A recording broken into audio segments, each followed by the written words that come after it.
Happy Thursday, everybody. Welcome to the Sean O'Connell Show. Glad to be with you. Thank you in advance for tuning in for the entire show. If you're here right now, that means you got to stay all 3 hours. We got a fun one lined up for you. Gordy Chiesa is going to be with us from 11:30 to 12:30. Alema Harrington's going to join us in this first segment in about 15. Sorry. Alema Teo. Did I say Alema Harrington? Alema Teo is going to join us to talk about the all-poly camps going on at Lone Peak Park in Sandy. Looking forward to that conversation. And we got Sarah Todd. We got Paul Pugmire. We've got Raphael Barlow. We got a lot coming your way. Is the Warriors dynasty over? 877-353-0700. At Real OC Sports, the poll question is up. Is the Golden State Warriors dynasty over? I asked this question because I think the Warriors were a more palatable dynasty for the average NBA fan than like the Lakers dynasty, than the old Celtics, than the Bulls in the 90s. There were a lot of people who just didn't like the way that those things went down, didn't like the personalities on those teams. And aside from Draymond Green, it seems like the Golden State Warriors dynasty, and I guess there are plenty of detractors from Kevin Durant as well, but it seems like the Warriors' rise to success was a lot more palatable for the average NBA fan. That people were just like, you know what, I like this Steph Curry guy. I like Steve Kerr. I like the cut of his jib. You know, Andrew Bogut, he seems like he's a mellow guy from Australia. And that could just be my own lens affecting the way that I look at the Warriors dynasty.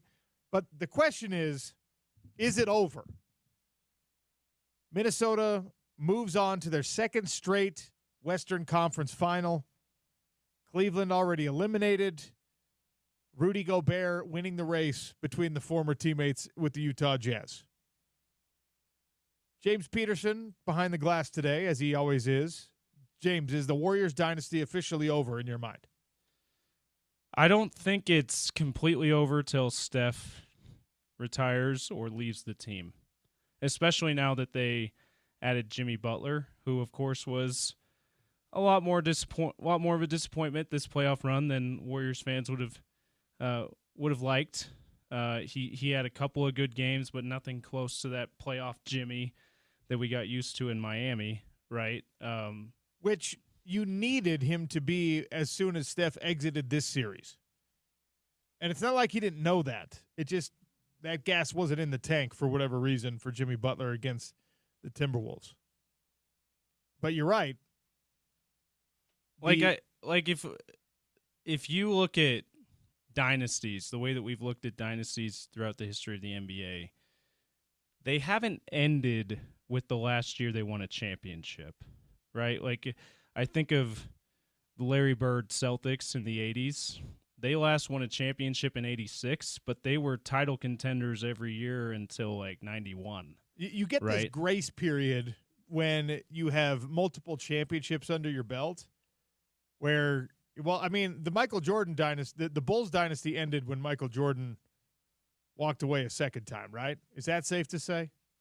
Yeah, that's one that absolutely ended with their last championship because Jordan retired, Pippen left in free agency. Phil Jackson was basically fired. He was told we're moving on in a different direction for whatever reason. Still head scratching that they would do that to Phil Jackson, but Phil Jackson was never a guy that had to rebuild either, so maybe he wasn't interested in a rebuild.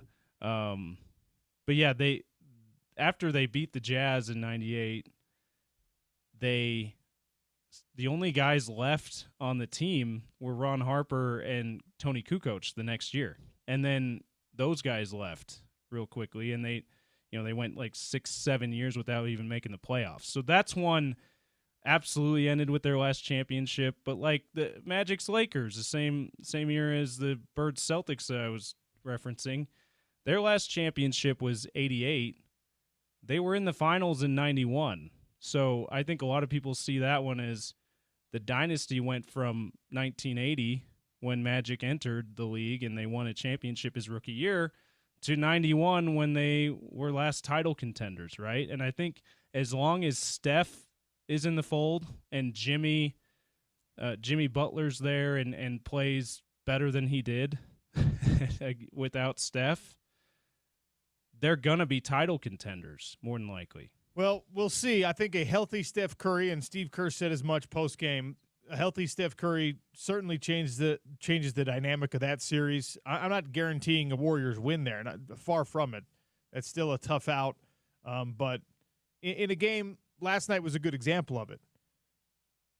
When Anthony Edwards, as dynamic, as explosive, as incredible as he is, when he is being so lackadaisical with the ball, when he is turning it over, like almost deliberately, there were times in that game where it's just like he's just making extra dribbles to try to show off like it's an and one tour, and guys are stealing the ball from him. It was insane. If you have a healthy Steph Curry, you can make a team pay for those things in a different way, right?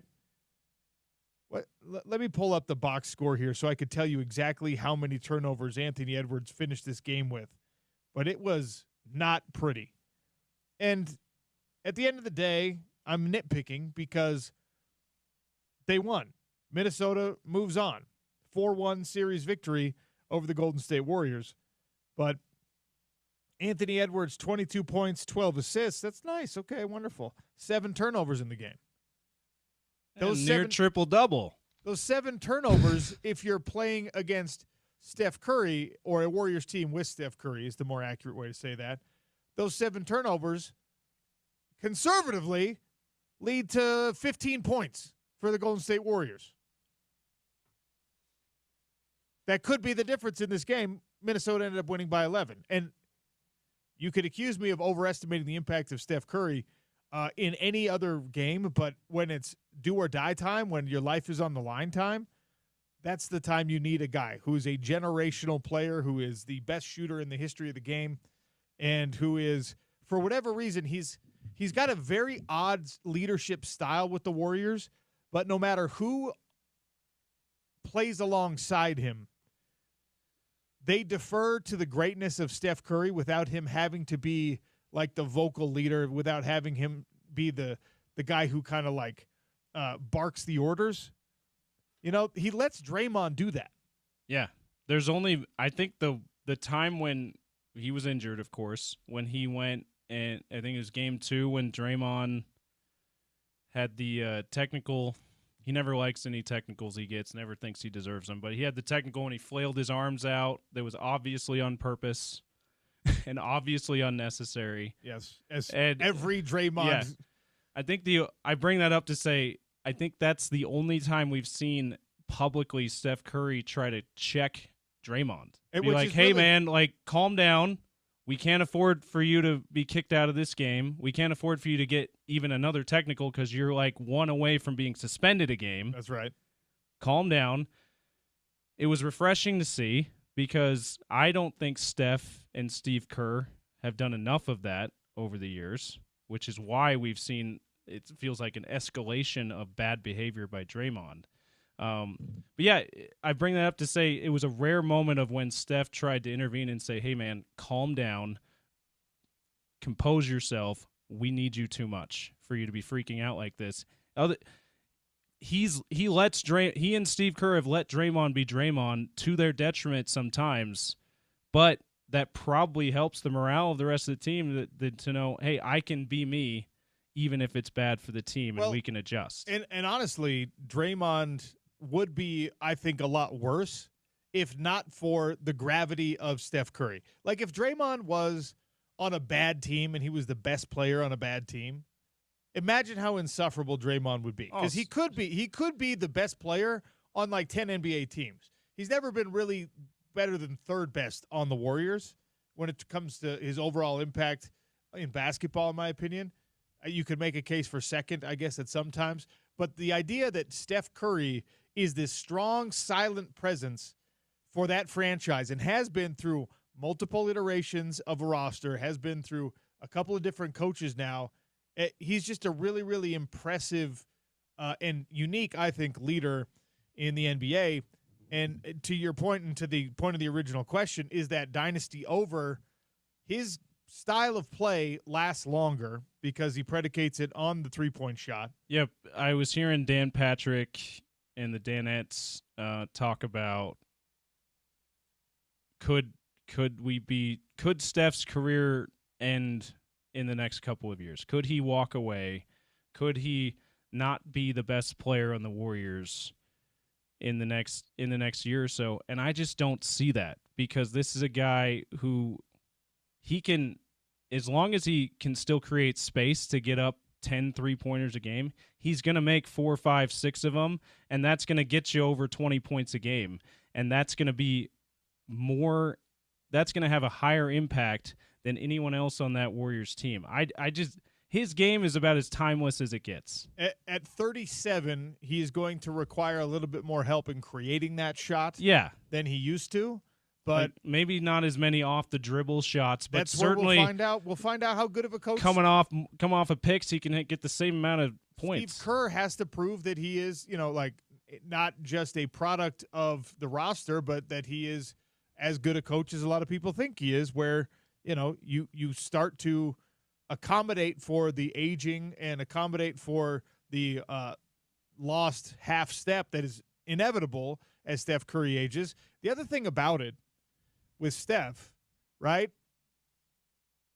I think he loves basketball. I think the whole Curry family loves basketball. I think that it's as, deeply rooted, dyed-in-the-wool basketball junkie life as you can live. I mean, he's a guy, whenever he wants, he can walk away from the game of basketball and have many other opportunities. I mean, he and his wife have all these business ventures going on. He's got more money than he knows what to do with.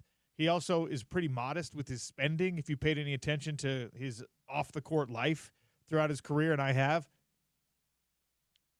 I wonder, because there is a level of fatigue, right, when you're dealing with a Draymond Green. And I know they're friends, and I know they're good teammates and all that stuff, but when you are constantly held to account, you're all constantly asked questions about, like, hey, man, what's that about, Hey, that conversation you guys had on the court, what'd you have to say to him? He's 37, and some of these guys, is Steph Curry like LeBron, who's going to hang on as long as he possibly can? He's not going to have an opportunity to play with his own kid on an NBA squad. Like, how much longer does he want to do it? We have to ask these questions about guys, especially in this era of contracts, where, long ago, 10 years ago, Steph Curry had more money than he knew what to do with. So the motivation to play for him now is to win championships. If he looks at the roster around him and he looks in the mirror and sees, you know what, I'm not what I used to be. I'm not an MVP caliber player anymore. I don't have Kevin Durant on the team with me. I don't have Klay Thompson on the team with me. I like this Jimmy Butler thing. Is it working out? The desire to play longer for Steph is going to be an interesting calculation, in my opinion, because the only reason for him to stay is to win championships. And I don't believe he will ever go to another franchise. I don't think that he will ever attach himself to a Boston Celtics or to a Timberwolves or to a San Antonio Spurs or one of these rising teams to try to extend his shelf life as a dominant player or as a player on a dominant team. I think he wants to be the driving force behind that dominant team. And, at some point, Father Time catches up to everyone. So it sparked the question for me, is the dynasty over now that we've seen the Golden State Warriors exit prior to the Western Conference Finals, and knowing that this Timberwolves team does not appear to be going anywhere anytime soon?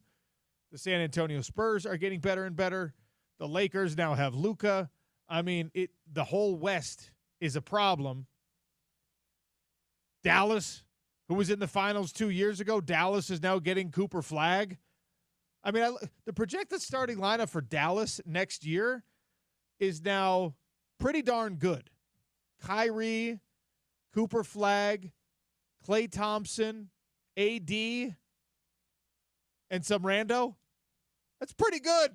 Yeah, P.J. Washington, I believe, is still under contract. One of their plus defenders who helped them get to the finals 2 years ago too. So like that's a pretty good rotation that they've been able to, accidentally land into in Dallas. Or if you're like you, OC, maybe Not an accident. Not an accident. Not an accident.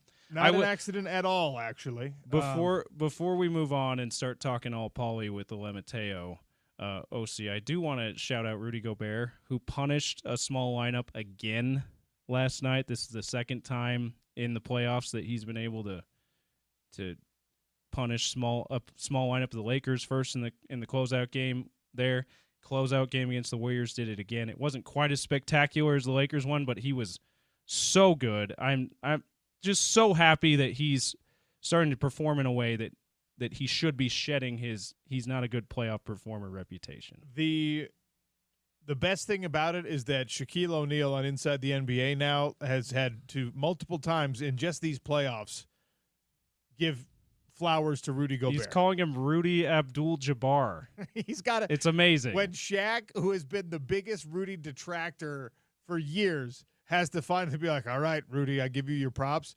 And I love me some Shaq, but that's why it makes it that much better. Because now one of the game's all-time greats has to acknowledge that you are indeed a big-time impact player. So congrats to the Timberwolves for moving on. At Real OC Sports, if you want to vote on the poll, if the Warriors dynasty is over or is it still alive, as long as Steph Curry is on that team, Jimmy Butler, Steve Kerr, et cetera, et cetera. All right, LeMatteo joins us to talk all poly sports. The all poly football camps are going on June 17th and 18th. The Rising Stars, grades 6 through 8, June 17th at Lone Peak Park in Sandy. College Prospects, that's grades 9 and up, June 18th. Alema, welcome to the show. How are you? Doing great. Thanks for having me, guys. So let's talk about the all poly football camp. Now, how long has this been going on? I vaguely remember I got an all poly T-shirt somewhere that I think is from my high school days. But how long has this all poly camp been going? We're going on 27 years Woo! right now. At it for a minute.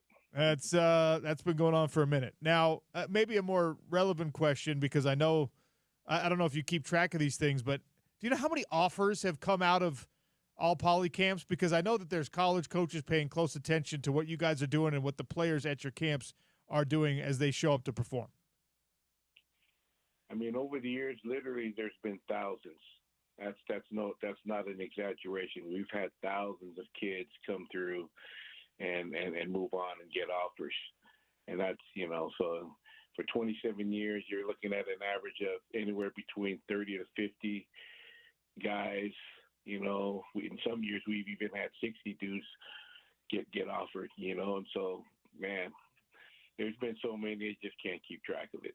Alema, how many states are sending kids to these all poly camps? I know obviously there's the strongest contingent is the local one, but I know that guys are coming in from Nevada, California, places like that to try to participate as well. All over the West Coast. We get kids from Oklahoma. We get kids from New York. We get kids from Alaska, Australia, New Zealand, American Samoa, Hawaii. I mean, I want to say there's going to be 20-plus states represented at least. And who's going to be there? Like, another thing for parents and for the players, you always have sort of a star-studded list of coaches, guest speakers, guest coaches, and things like that. Who's going to be there this year? So right now we'll have guys from the Division I level. Right now we're going to have guys from the local guys from Utah, Utah State. We're still waiting on BYU. We have Washington State coming. Waiting on some other Big 12 schools, looking to send some guys out to our Rising Stars camp. Right now, because of the shift in the offers, right? Everybody's offering dudes in December now. There's a lot of official visits going on during the month of June. It never used to be that way before, but now it is. And so it's going to come down to availability during that week. And so we'll know more leading into the next couple of weeks here as guys finalize their official visits on campus. But we and they changed the rule a few years back about Division I coaches attending these types of camps, non-institutional camps. But the workaround is this: if a coach has a kid and wants to bring him to camp, that they could be there. So, we end up having a lot of guys show up at the end, especially for the scrimmage. They gravitate to the camp on scrimmage day, and we'll see a bunch of kids rolling around there, so that they can be at the camp. But we'll also have a lot of Division II, Division III, and junior colleges that'll be there. The direction of recruiting right now for high school kids is going to be dim after this year. They're looking at less than 1% high school offers are going to be Division I offers, compared to what it used to be. Yeah. So the 99% got to have a place to go, and we're going to be the perfect fit for those guys if they come out and ball out in front of these guys.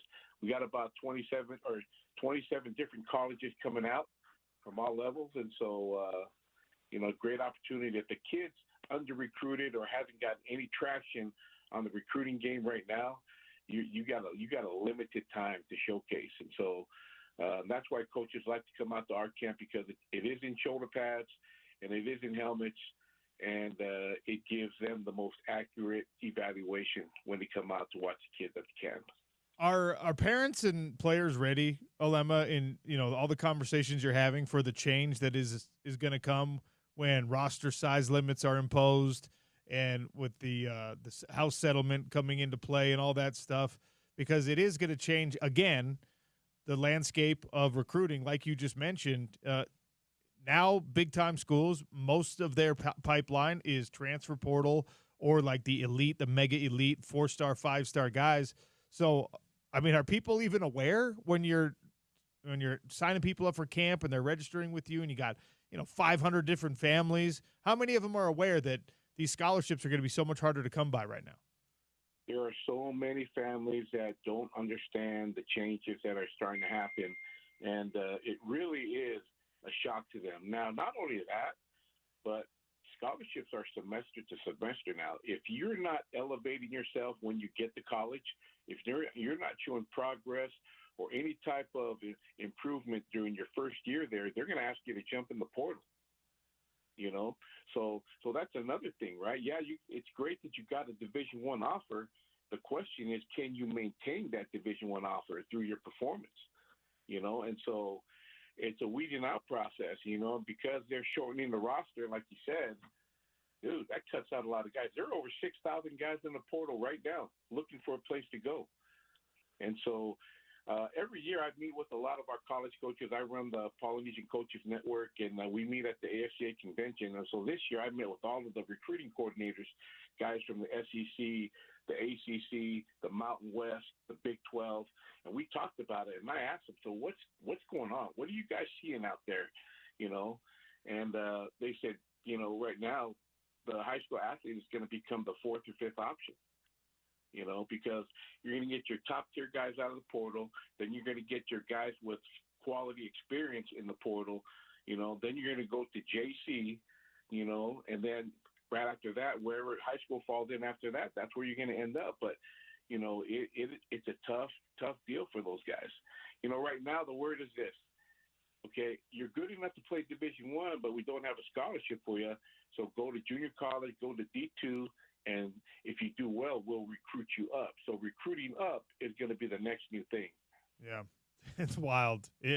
Brand new world in the transition from high school sports to college sports. All Poly Camp is a great place to send your kids. Let them get a litmus test of exactly where they fit. It is a full padded camp.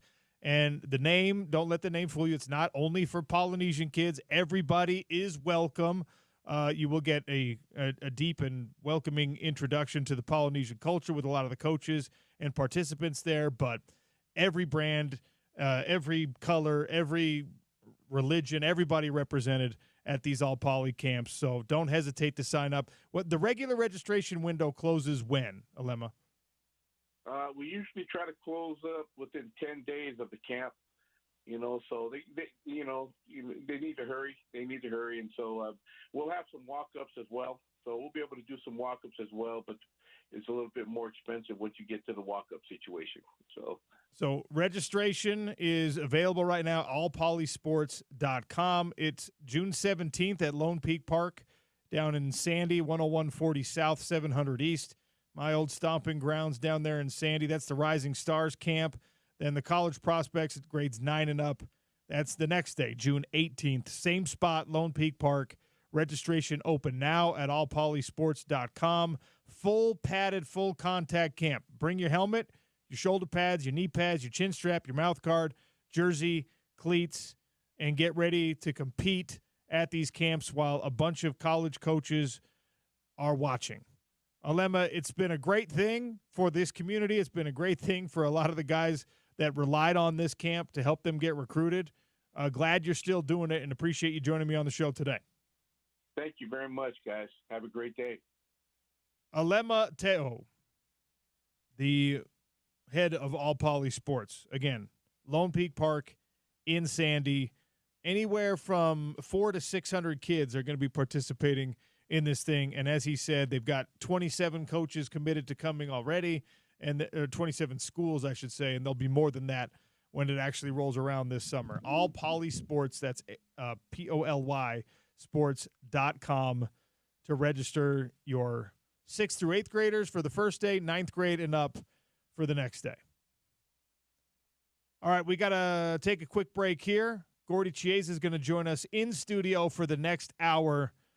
Really interesting things, developments in this NBA playoff. The Warriors are out. OKC, Denver heating up. We'll discuss all of it on the Sean O'Connell Show. Utah's #1 sports talk, ESPN 700, 92.1 FM.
Dort's going to try to do it himself. He missed it. Kept alive by Brown. Gilgeous-Alexander cleans it up on the inside. Little SGA highlight. That sound courtesy of TNT Sports. Ian Eagle on the call. Oklahoma City back in Denver tonight with a chance to clinch their first Western Conference final berth since 2016. Coverage of Nuggets Thunder Game 6 brought to you by Bud Light begins at 6 o'clock here on your home of the NBA playoffs, ESPN 700 and 92.1 FM. Joining me in studio for the next hour to talk about these NBA playoffs, what the Jazz do next now that they know pick number 5 is headed their way. Gordy Chiesa, our resident NBA guru. Gordy, welcome. How are you? Sean, I'm doing great. Thank you. It's always good to see you in person. I've missed you the last 3 weeks or so since I was out for PFL duties, but glad we're in the same spot. We don't travel in the same circle, which is very good for you. You don't want to travel with James and I. You do not. You want to travel on that's ratified air. We're ships passing in the night most often, me and Gordy. But you know something, that's most people in sports. You know, the reason why that your wife or your partner loves you so much, they hardly ever see you. And when I say that, I'm not exaggerating. Yeah, I'm not. I am not. Absence makes the heart grow fonder. That is absolutely a truism. I started the show asking this question: is the Warriors dynasty over? No, not yet. No, it's not. They're a veteran team, to say the least, and with Steph Curry not being there, it's with the injury of only playing the first part of the first game and missing games 2, 3, 4, and 5. They're aging, but they still have one more year run in them. However, they have a big decision with Jonathan Kuminga. Kuminga is this live wire guy that's restricted free agent July 1st, and he's a talented scorer. Now, the question is, how much is he worth, and will the Warriors match? Will Warriors match if any team, which they will, try to attempt to sign him? So they've got to figure out what they want to do with Kuminga. So they have one more year left of a strong run. The Warriors have been through this before with guys like Harrison Barnes in the past, and Klay Thompson. Yeah, Klay Thompson certainly. But what for Kuminga? What is the appropriate role for him on a playoff Western Conference Final NBA contender type team? Because he has all this upside potential. We've seen it happen in the past where you're expected now to go and be the number 1 guy or the number 2 guy for Charlotte, and it's better that you're like the number 4 guy for Golden State. So what's the appropriate role for him? Starting at I'll call him a swing forward. He's basically a 3-4 starter. By the way, he's only 22 years young. He turns 23 on October 6th. Again, these guys are so young, and there's an element of maturity. I'd sign him because he'll help them tremendously. Buddy Hield had a slow start. Now in the playoffs, he came alive. So they're in place. His best role for Kuminga would be as a starter, and use Pajensky off the bench coming into the game with also Moses Moody and Gary Payton, and then also with Quentin Post. They got a huge bonus in Post playing well. Post last year, for the listeners, was a 52nd pick of the draft from Boston College, and he gives them a good, different look. Draymond is aging. Post is the future, and Kevon Looney, we know, is a effective screener. So they still have one more year left before we're going to say they're dramatically older. How difficult from a coaching perspective is it to see, exactly what's happening on the floor, and then you got to look over, and your best player, because of injury, obviously it's outside of anyone's control, but your best player is sitting there on the bench? Yeah, it's frustrating for the player, but also for his teammates. And that's what it comes down to. Because remember, in other words, so come Golden State Warriors, for example, their exit meeting today or tomorrow, those 15 players the same 15 players will never be in the exact same room again in their lifetime. So think about how powerful it is. Yeah, for a lifetime. So that the 15 players on the roster, they will never be together in the same room. Many of them will be, but not the whole group. And that's how when you leave, it's an empty feeling that would, should, could, meaning what happened if, say, Steph didn't get hurt. But that's every team says the same way. This time it was the Warriors. And I love the way they play, and it's unfortunate that it happened to their top dog. Let's not forget, with Steph Curry, this was his first injury like that in 16 seasons. Wow. So he's kept really his body in tremendous shape. It happened right now. It set him back.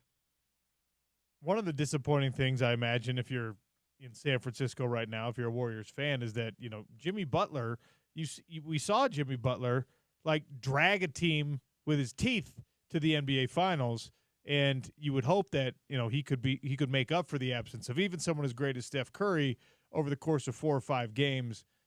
He was really great in one of these playoff games, but should we be disappointed with what we saw from Jimmy Butler beyond that?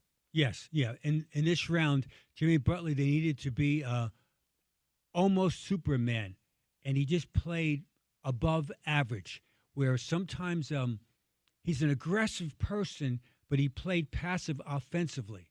So it's almost like a split personality. They needed him to really try to drive the ball to the basket and create plays at the rim or kick it out to the corner for the open threes or mid-range jump shooting. He did not. He didn't do it enough to get them over the hurdle. And then Draymond Green also, they need more from Draymond. What's interesting is that they got good play out of Buddy Hield and good play out of Brandon Podziemski and good play out of Jonathan Kuminga and this guy named Pat Spencer, who was in the G League. They got some good minutes out of him. So as they go forward, the Warriors still will be a tough out. And let's not forget that all dynasties come to an end. They have 4 championships, and they have the world's greatest shooter of all time, and Steph Curry. And just generally speaking, they're an upbeat franchise. I don't think I've ever seen anyone else in the NBA wear number 61 on their jersey. That's what Pat Spencer's got? Yeah, 61. Yeah. I'm not sure if I don't know the reason why, but all I know is that he was in the G League during the year and that he plays innately hard, and he's got some toughness. So, again, his role would be, OC would be off the bench, either your 8th, 9th, or 10th man, and be a major contributor in practice and be a member of your group. By the way, he was undrafted. And I mean, we'll talk about today as far as the Utah Jazz, quote, draft. And then there's so many guys that are absolutely impactful in the playoffs that were undrafted, which shows you how crazy it is. Because remember that these guys that are undrafted, they play with the chip on their shoulder, and rightfully so, they should. And a lot of these guys are difference makers for their franchise. I don't want to derail the conversation by spending too much time on Pat Spencer, but 2 other guys besides him have worn number 61 in the NBA. Bevo Nordman and Dave Piontek. I'll give you $1 if you could tell me what team they played for, because, I mean, come on here. James says no. He's got no James Peterson bonus points. Bevo, he played for the Milwaukee franchise. I'm sure he did at some point. He played for the Cincinnati Royals when he wore number 61. Okay. So we're going back a ways. For the young listeners, Cincinnati Royals became the Omaha Kansas City Kings, and in 1986 moved to Sacramento. So that's their relocation process. Oh, all right. In any case, we're not here to talk about number 61 in the NBA. That might be a trivia question later, though. Wink, wink, nudge, nudge. You know what I'm saying? I do this occasionally. I focus too much on the losing team in one of these playoff series. What impressed you most about the Minnesota Timberwolves in getting this done in 5 games? They're connected, the whole team. They've done a good job in roster building, and they made that smart trade for both teams. So Julius Randle goes from the Knickerbockers to the T-Wolves, along with Dante DiVincenzo, who's got game, and then Karl-Anthony Towns goes from the T-Wolves to the Knickerbockers. So it worked out for both teams. And what they have is that the pieces fit. So in Mike Conley, Anthony Edwards, Jaden McDaniels, a defensive player, Julius Randle, an offensive force, and Rudy Gobert, a defensive interior presence. They've done a tremendous job with their roster, and their bench is really good. So the three bench guys that play a lot of minutes are Naz Reid, Dante DiVincenzo, and Nickel Walker-Alexander. And from a Jazz standpoint, OC and I, we call the T-Wolves the Jazz alumni because Mike Conley, former Jazz man, Rudy Gobert, former Jazz man, Nickel Walker-Alexander, former Jazz man, and the beloved, the Aussie with a swag, Joe Ingles, is on that roster, and even doesn't play much at age 37. He's a contributor in practice, also in the lobby on the team plane, as far as keeping his teammates as far as focus. Mike Conley, steady. What he gives to the T-Wolves is that he's a guy that he's pass happy. In last night's game, OC, but he gets 16 points, 8 assists, 6 rebounds, 4 for 6 from threes, and he reached back in his bag of tricks like it was 2015. And oh, by the way, this is his 18th season in the NBA. And in Anthony Edwards, they have a spectacular, incredible player, scorer, who's actually really a good team player. Here's his quick numbers about it. In this series that just completed, he averaged 26.2 points per game, 7.6 rebounds, 5.6 assists. He's pass happy, 47.5 from the field, 44.2 from threes. Do you realize that Anthony Edwards led the NBA this year, regular season, in the most made threes, even more than Stephen Curry? Oh. So he's a guy that dunks over your noggin all the time, but also got that three-point shot. Julius Randle, people forget about him, is that he averaged 7.4 assists in the series, in the playoffs right now. So the two offensive scorers, they pass the ball willingly to their cutting teammates, and that's what I like about them. After a game like this one, where you've eliminated the Warriors, you've moved on, everyone's happy, you're getting on the plane. In the fourth quarter, Coach on the bench was going absolutely insane over the turnovers because Minnesota got a little bit sloppy, and Anthony Edwards in particular had 7 turnovers in this game. But I imagine you don't want to come down too hard on it because it's a happy time. You've advanced. You're off to the – but you can't just ignore the sort of lack of discipline in some of the ball handling. So what is that coaching moment? What is that teaching moment like? When do you have that conversation, Cordy? You have it right there on the court with the players as far as making better decisions. And then next day, meaning today, in the film session, that they'll show the good, bad, and the ugly. Usually, most times in NBA, most times now, the film session should be short. It shouldn't be as long as the book War and Peace, as far as 781 pages, in case you're wondering. I know James Peterson, when he was in high school, read War and Peace.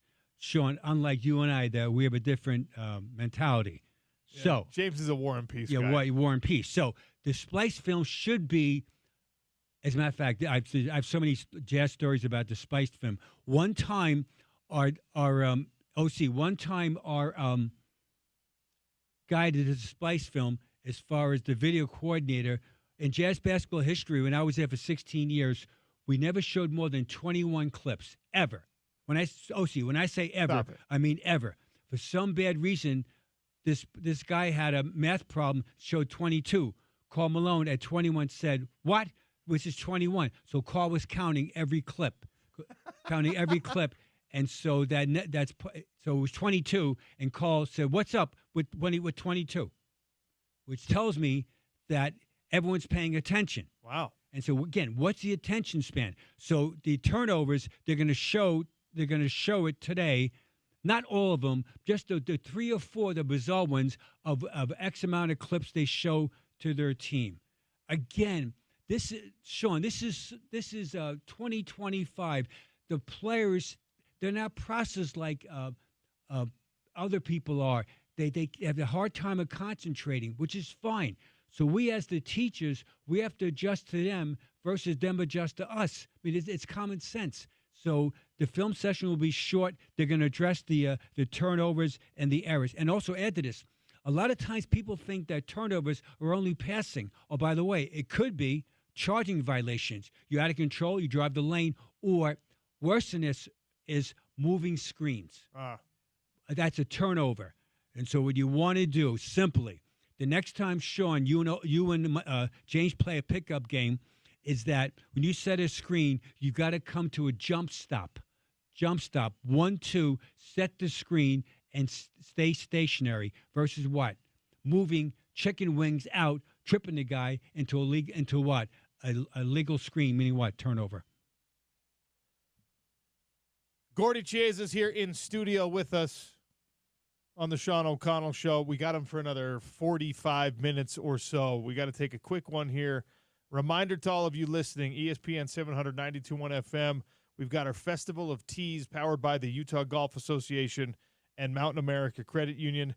18 holes to Glenmore today. We're giving away golf on Down and Dirty with Scott Mitchell, on the Sean O'Connell Show, on The Drive with Spence Checketts. Make sure you stay tuned in all day for your chance to win. We'll be giving away our 18 holes in basically exactly 2 hours. So if you have to go away, make sure you come back when we ask the trivia question. All right, some of the offseason storylines. We'll start with the Utah Jazz, but also where's Giannis going to end up? We'll get to all that next on the Sean O'Connell Show. ESPN 792.1 FM, proud part of Utah's ESPN radio network.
Welcome back to the Sean O'Connell Show. Gordy Chiesa here in studio with us. Final segment of the first hour today brought to you by E3 Energy Cubes. E3EnergyCubes.com. Check out the great flavors. They taste more like baked goods than they do like protein bars. They're really, really excellent. High-quality ingredients, no high glycemic sweeteners. Tell them OC sent you, E3EnergyCubes.com. All right, we were talking about this during the break. Giannis Antetokounmpo, the Greek Freak, where's he going to end up now that it appears an exit from Milwaukee is probably inevitable? So, with that said, probably, Sean, a team like the Houston Rockets or the Sacramento Kings might be in play. It would have to involve roughly 3 to 4 players and 1 or 2 first-round draft picks to get him. And so the question is philosophically, internally, will those teams are willing to do that, and will Giannis get them over the top of the hurdle? And that's the question is. And we don't know. But he has Giannis's contract, so there's all part of the consideration that people are going to have this discussion, in quote, in their war room. He makes next year 25-26, $54.1 million, 26-27, $58.1, 27-28, $62.7 million player option. So that's a whole bunch of money, even though he's ultra talented and that he can score 30 points in a playoff game, home or away. So that's good, and that's what the Rockets need as far as that. So the question is, who do you get as far as giving up to try to acquire him, and is he worth it? And do you feel strongly that he can get you deep into playoffs for the next 2 to 4 years before he starts aging? Again, Giannis is in his prime. He's 30 years young, and he's a tremendous player. However, he still doesn't stretch the floor and can't make a foul shot in the playoffs. So does that cause you to hesitate a little bit more on those salary numbers? I understand when you're talking about a complete, all the way complete player in the NBA, there's no number, right? I mean, these guys, they're just going to max contract, whatever the cap tells you can spend, whatever the luxury tax tells you can spend in some cases, and that's just what you go for because they're such unique talents. And he's there, but if there's those playoff situations where it creates a bit of a liability because you can't make those foul shots, you can't make those long-range jumpers, you can't stretch the floor like you said, does that number become a little more daunting? Yes, that's an understatement. And that's why it's teams, they love his talent and they love parts of his game, but they're not in love with him. And that's how I'll word it to you. However, there's always one team that's underachieving, that has other talented players, and they're willing to have that risk reward. And it just takes one team to say yes, that will sign on. The other guy that is going to be out there this summer will be Kevin Durant. Again, he's aging. He's still top of his game offensively. The Phoenix Suns, we know, don't have a coach as we speak right now. Hopefully, someone like former Utah player Johnny Bryant could be in play as far as getting that. And then, can you imagine this happening, Sean, that if Kevin Young left BYU and went back to his former employee after 1 year to the Phoenix Suns? We talked about that. That's on my wish list because, he's done some really great things for BYU basketball. And the reason why I said that, because the owner knows him. I mean, so it's very simply that this is all owner-driven, all these discussions, because they're the ones that are the end of the day, they are the primary decision-making because the economics of it. So we'll see who the coach is, whether it's someone in someone's outside or someone as far as a rising assistant coach, but definitely that Kevin Durant, he makes too much money, and the team is at a different plateau as far as what they need. They overpaid dramatically on Bradley Beal when they signed him, and it has not worked out. Again, this is all almost like they're all connected. All these discussions right now. I mentioned about Giannis before. Dame Lillard has a huge contract also. So they thought that by getting Dame Lillard that they'll get them unbelievable over the hurdle. He got hurt. It didn't happen again. They got punched in the face. So the Bucks have lost 3 straight years in the first round. So that's a whole bunch of things. The Phoenix Suns right now didn't make the playoffs this year. So it's the most amazing thing that the Suns did not make the playoffs, and that the Suns, they struggled the whole year defensively. So they've got here's Durant's contract. Next year, $54.7 million, and then you have to give him an extension for how many years? That's the question. So the team that takes him, what are they willing to do as far as giving him an extension? Durant right now, he'll turn 37 on September 29th. So we're talking no more than, Sean, 2 years? Yeah, you would think. 2 years, that's it. These are all the discussions. And this is this thing called the NBA.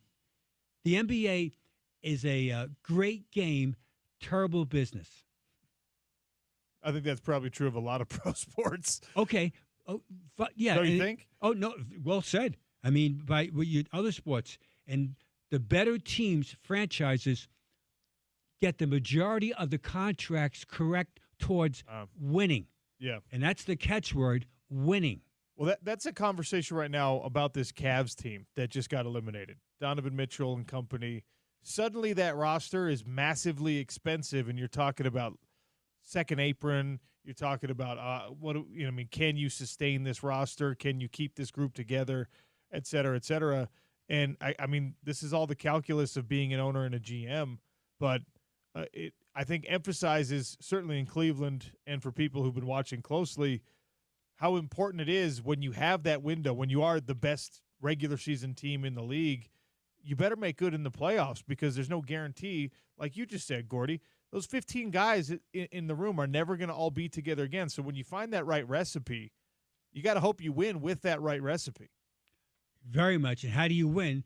By balancing the roster with enough scorers that are one-on-one creative players, an element of shot blocking, three-point shooting, and a whole bunch of overall perimeter defense.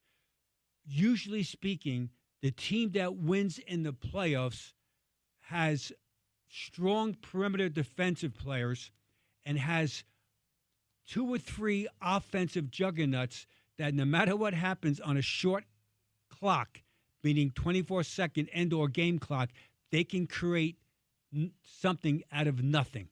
And that's why they are elite. Now, it'd be better, Sean, if the description I just said, it's the exact same players, where those 2 or 3 guys also play perimeter defense or they're superior rebounder.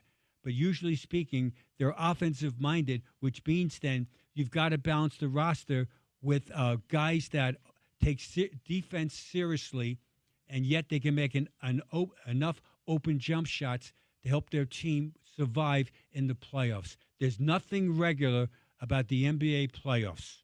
The shot of choice is the mid-range shot in the postseason, and taking the ball to the top of the basket.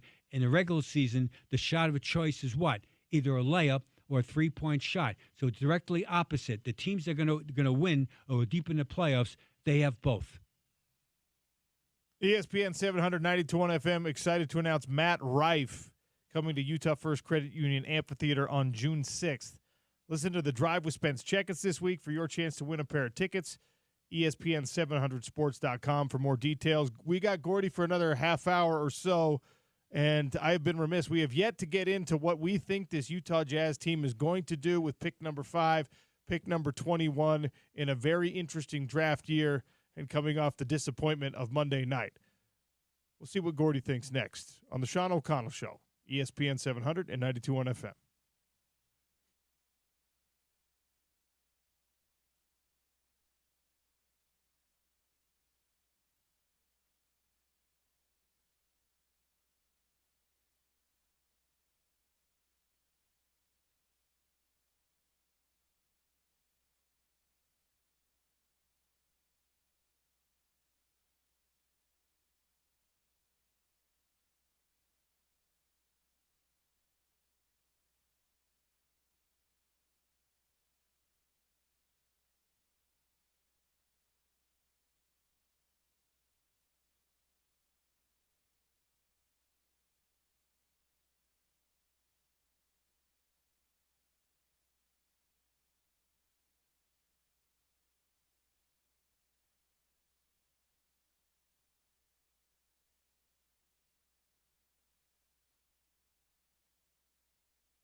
Welcome to hour number 2, Sean O'Connell Show here. Gordy Chiesa in studio with us. We got a Gordy list coming up.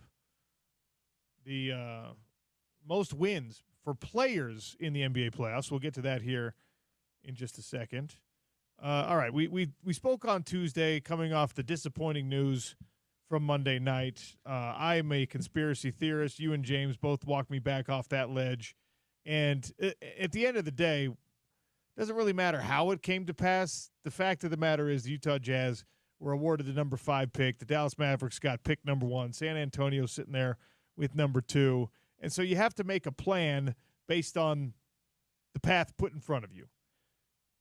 What does that path look like for the Utah Jazz, Gordy? Is it drafting at 5? Is it trying to move up from, 5 to maybe 2? San Antonio doesn't have the same needs for young players that other teams do. Maybe they want to stockpile draft picks. I mean, there's so many variables here. What does the path look like for the Utah Jazz in your mind? To stay the course right now. Yeah, they stay the course, meaning keep number 5 and keep number 21 and draft the best player available for them, and then reassess as far as trades before the draft, and also as far as free agency. The Jazz won 17 games last year. Is that you don't want to win 17 games again? No way. What you want to do is show improvement both externally and internally. On Tuesday's show, you and I were talking in depth about how the players feel, and that's a huge factor. I know the fans right now are absolutely disappointed. Besides that, I'm leaning towards the players, how they don't want to go through another season of am I playing or not playing? Are we playing to win? Or are we just playing to chill? And that's what you want to. You don't want to go through that. So I'm saying that the Jazz should keep their 5th pick and their 21, and then accelerate as far as their improvement internally. If you get some good acquisitions, that's fine too. Number 5, you do player profiles all the time. I mean, we've heard you talk about the evaluation process for these guys. We're going to, as the draft approaches, by the way, Gordy's going to do several different player profiles when we have him here in studio. And we also have an NBA draft show coming up on draft night. Spence Checketts, Gordy Chiesa, Smitty.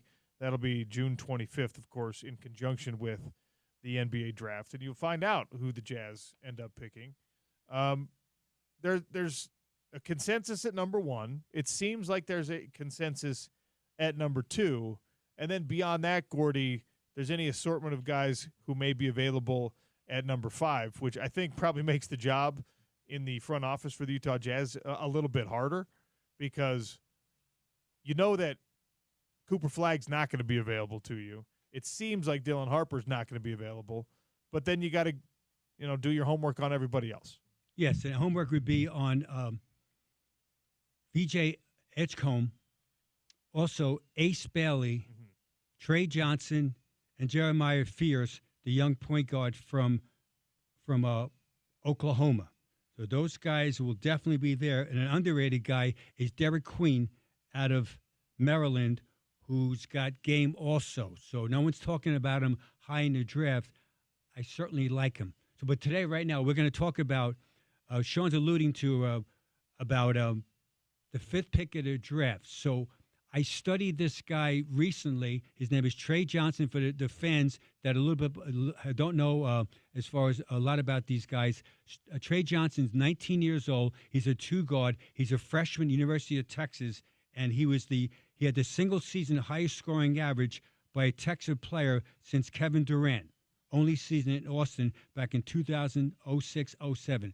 So Trey Johnson averaged for the Longhorns 19.9 points per game. He shot 39.7 from 3, 87.1 from the free throw line, 90 assists to 60 turnovers, which comes to 3 assists per game. Quickly, again, my background as a coach I was a coach for 36 years.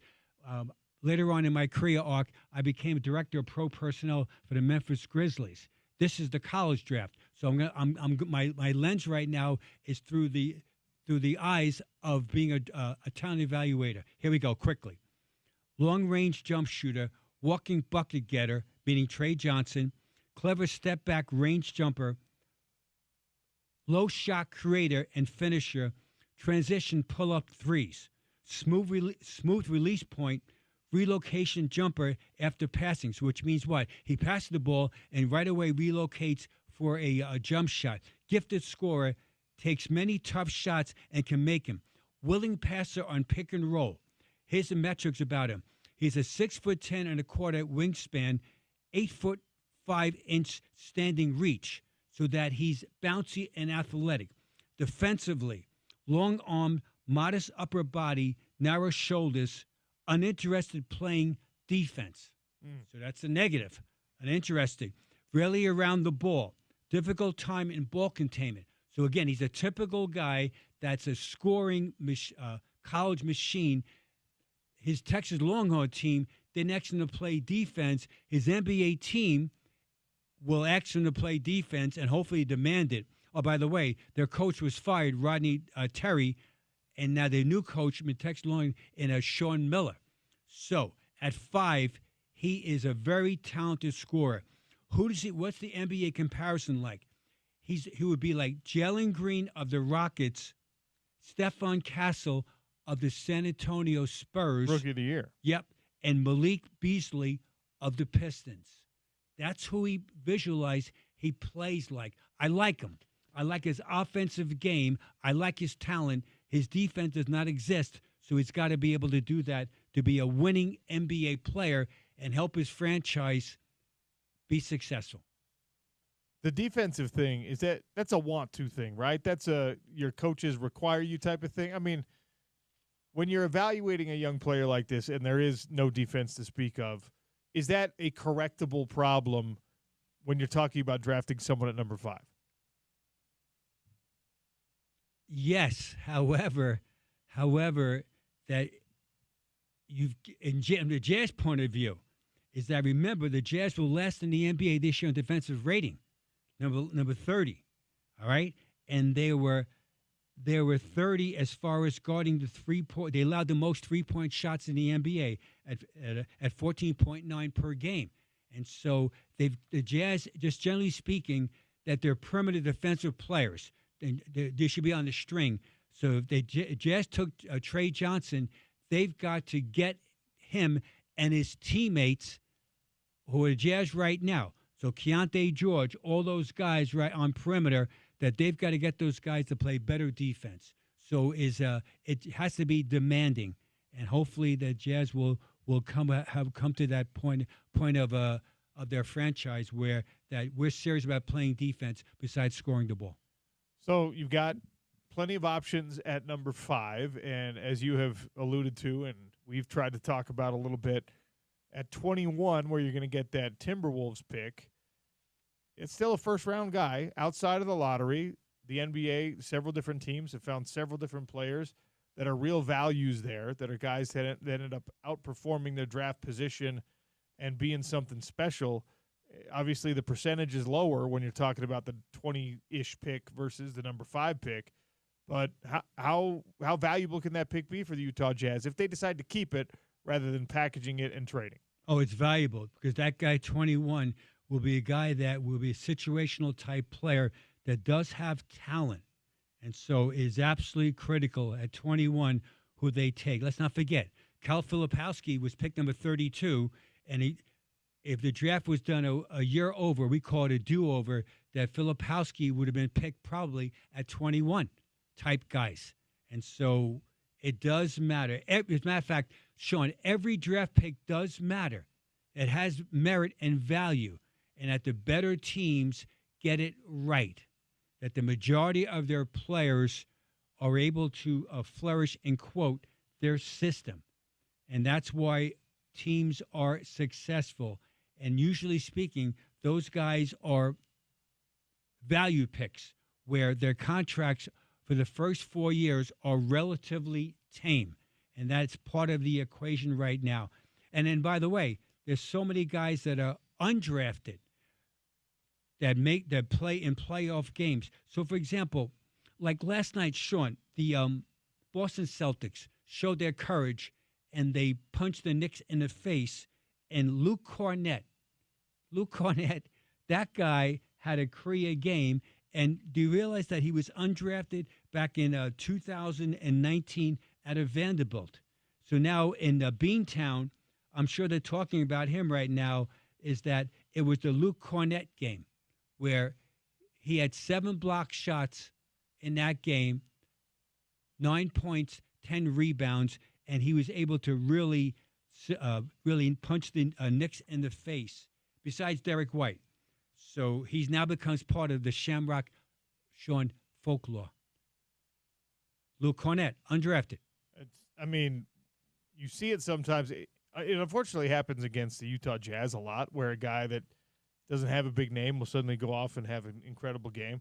Obviously, to do it in the playoffs, that's a different thing. To do it in a potential, rivalry elimination type scenario, again, I always ask you from the coaching perspective. When a Luke Cornett starts to go off on the bench, what are you saying? What are you doing? How do you maintain that? How do you cultivate that? How do you keep it riding in a game that it's so crucial when most times you'd be like, all right, good job, 8 points. Now come back, sit down on the bench, do your thing. No, you keep playing him because you're right. You ride the crest of the wave, and that his teammates enjoy his moments. And the Thunder, who might be champions, Lou Dort was undrafted, is a major force.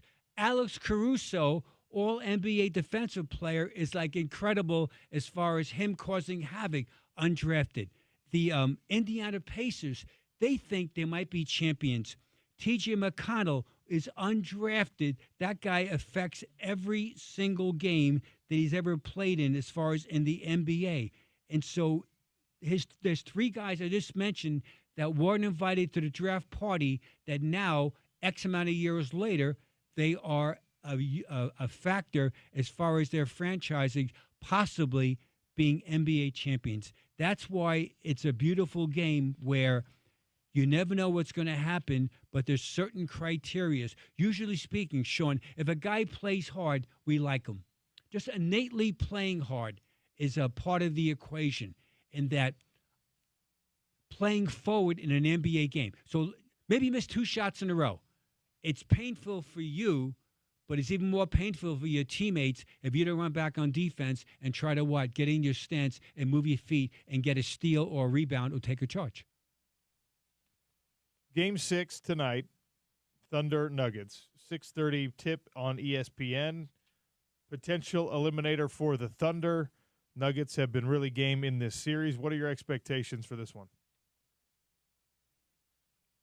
Nuggets showing their heart. Absolutely. That they come around and they really do a great job, and they show what they're all about. Now, their problem with the Nuggets right now is that they can't make an open 3-point shot. And so Michael Porter shooting from 3-point range, 25.9. Christian Brown, 28.3 from threes. And Russell Westbrook, 20%. And at the Nuggets also in this series, they've committed 85 turnovers to the Thunder 57. However, I like them tonight at home. Jokic has been tremendous. I think he's going to play great. Jamal Murray has been very, very effective. He's going to play wonderful also, and that some of these non-shooters are going to have the shooting guards on their side tonight. So I do like the Nuggets beating Thunder, which then we get a Game 7, Sean. And Game 7s are such a great thing for a franchise, which means that the Thunder would host them. Who's made a better case that he should be the MVP this year, SGA or Jokic? In this series, I mean.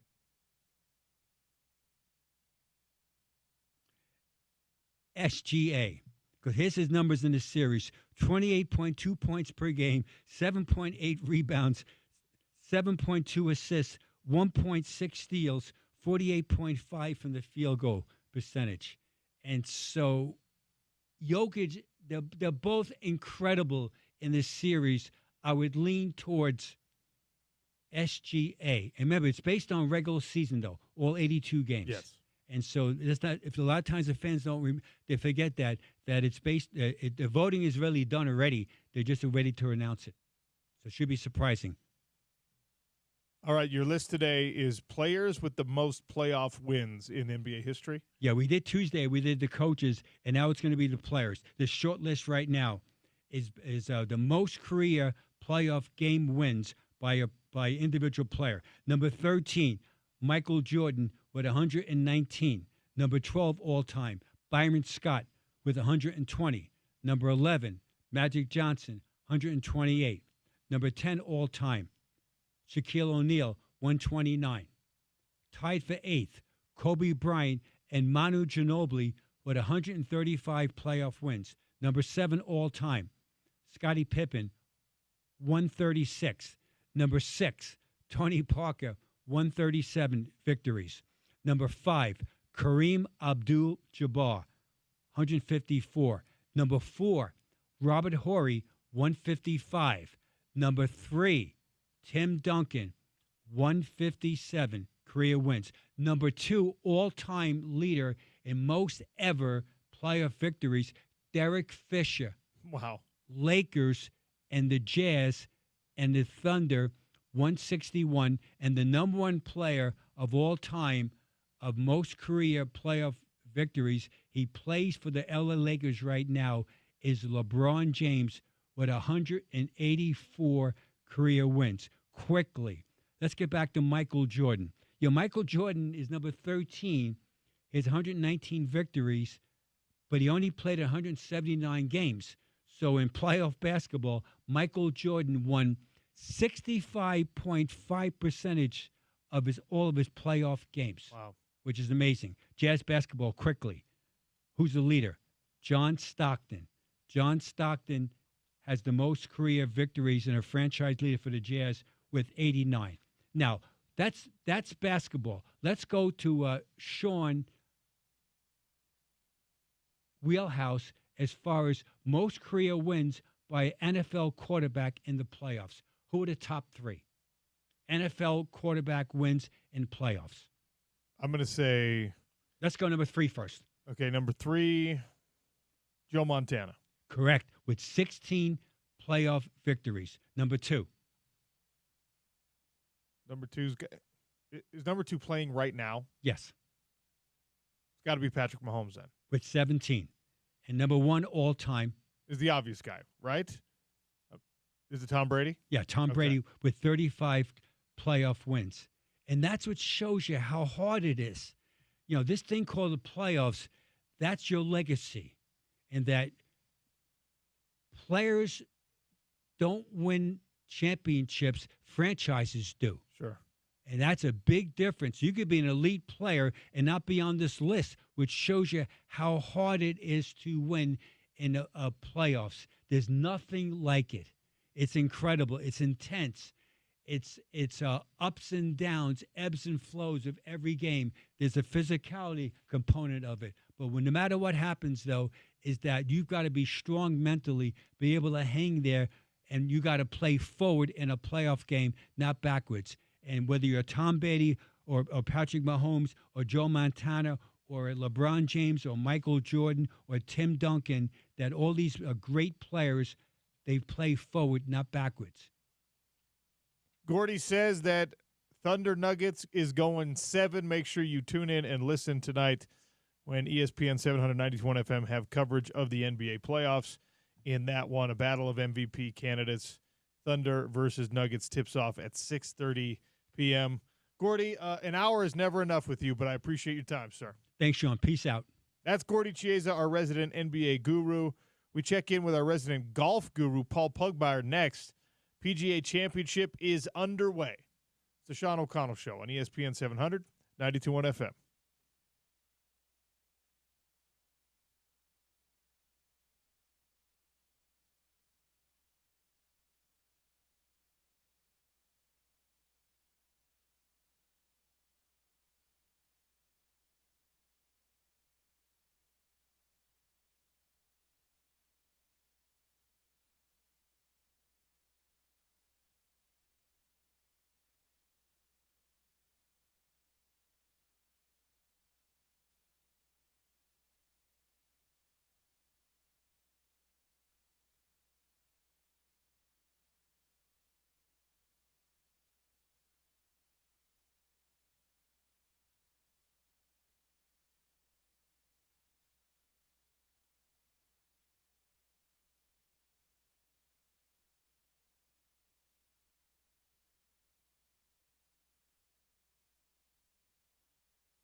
The PGA Championship is underway. It's on the television in front of me as we speak. Leaderboard updates are brought to you by Uinta Golf. Get the new Ping Scottsdale putters and bunker wedge at Uinta Golf by Worldwide Golf, trusted by golfers since 1971. Paul Pugmire, kind enough to join us, Utah Golf Radio host, our resident golf insider. You can hear him 8 to 10 Saturday mornings on Utah's number one sports talk, ESPN 700 and 92.1 FM. Paul, welcome to the show. How are you, sir? So good. Appreciate you having me on. Quail Hollow. Shout out, by the way, Quail Hollow Elementary in Sandy, Utah. Any of you Quail Hollow, I assume the mascot is quails. Text in 877-353-0700. The course, though, Quail Hollow, what do you think of it? What do you like? What do you not like so far? Everything about Quail Hollow is big, and that's one of the reasons why Rory McIlroy has been such a successful player there over the years. You know, the tour stops there with the Wells Fargo event each year, and so we have a lot of experience with Quail Hollow. It is a big golf course. It's got big challenges. Everything about it is large, and it rewards and demands and plays favor to big time players. And so generally what you're going to see is players surviving this week who are able to hit the ball far, and especially in the air, carry it long distances, because it's wet. They've had a lot of rain. So Quail Hollow it's a real test, and it's got a lot of record with it. Like I said, the tournament's on my TV in front of me, and without getting too far off task here, the real-time ball tracking, like where as soon as they hit this thing, you've got the arc, you've got the apex of the ball's flight, you've got the ball speed. And how has the PGA developed this technology in real time on these broadcasts to where, I mean, I feel so spoiled watching this and be like, yes, of course that's 81 feet off the ground and going 140 miles an hour. Like, there's got to be so many intricacies in making that part of the broadcast. What do you know about how they put it all together? It's really a fun technology. It actually got its start in hockey because, you know, it's a little difficult to follow the puck even when you're there live, but it's more difficult to follow the puck when you're on TV. And so it was a technology that was developed out of hockey, and then people figured out, hey, this would really work for golf, and they're right. It makes the broadcast so much more enjoyable to watch. And you know how there's a tradition, it's just kind of been the standard way to follow the flight of the ball. So you have the ball framed against the sky, and you don't know where it's going until it gets there. I like watching the lines track 100 times better. It's a lot more fun. Yeah, I mean, it's really neat, especially for the novice golf fans who don't have the trained eye and wouldn't be able to project where the ball is going to land based on how it comes off the club and things like that. So pretty incredible. I know it's early, but what do you know about Ryan Gerard, who's great right now? He's right? He's at the top of the leaderboard right now. Yeah, who is Ryan Gerard? Okay, it's actually not a total surprise that he's there. So Ryan is one of these PGA Tour rookies who played his way onto the tour out of the Corn Ferry Tour, which is exactly the plan, right? The Corn Ferry is the equivalent of AAA. And so he played his way onto the tour, and he's been doing really well. He has not won yet, but he's got 4 top 10s. He's made $3 million in prize winning so far this year, and we're just in May. He's doing well. He's in the top 40. He's like 38th or 39th in the FedEx Cup standings. But he's also been absolutely under the radar. Well, no more. He's leading the PGA right now, so all of a sudden he's on everybody's radar. However, he just bogeyed the last 2 holes to fall back to where his lead will just be 1 over Luke Donald and Ryan Fox and Alex Smalling. All these things are, you know, the first round, you always have them bunched up like that. But anyway, Girard is this rookie who's been real solid, and he's been nearly invisible until today. Does his game translate to Quail Hollow? Is it like you just talked about how you got to be able to carry the ball long distances in the air? Is that his game? Is that his game? Really great question. He does. His game is actually built more on his approach game, his iron game. His driving distance is solid. He is in the top 35 in driving distance, and so he can kind of hold his own, but he's not known as and hasn't demonstrated himself to be one of the real leading bombers. So maybe this will be an extremely good test. What really shows up best for him is that he is second on the tour in strokes gained approach to the green, which speaks to his iron play. And when courses are playing long and soft, it puts a real accentuation on your iron play. And so that may be what carries him this week if he continues to play well. It'll be fun to watch. Paul, what's your game predicated on? Like, are you a big bomber? Like, tell me. We've never played golf together. I would spare you that torture, but what's your game built on?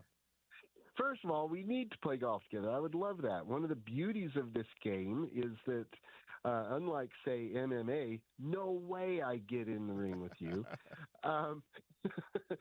Golf, players of different skill can go play together and have a great time. I would love that. You know what, Paul? You're probably better at MMA than I am at golf. That's how bad I am. Okay, so we'll team up on a best ball. Okay, and we'll just take your ball every single time.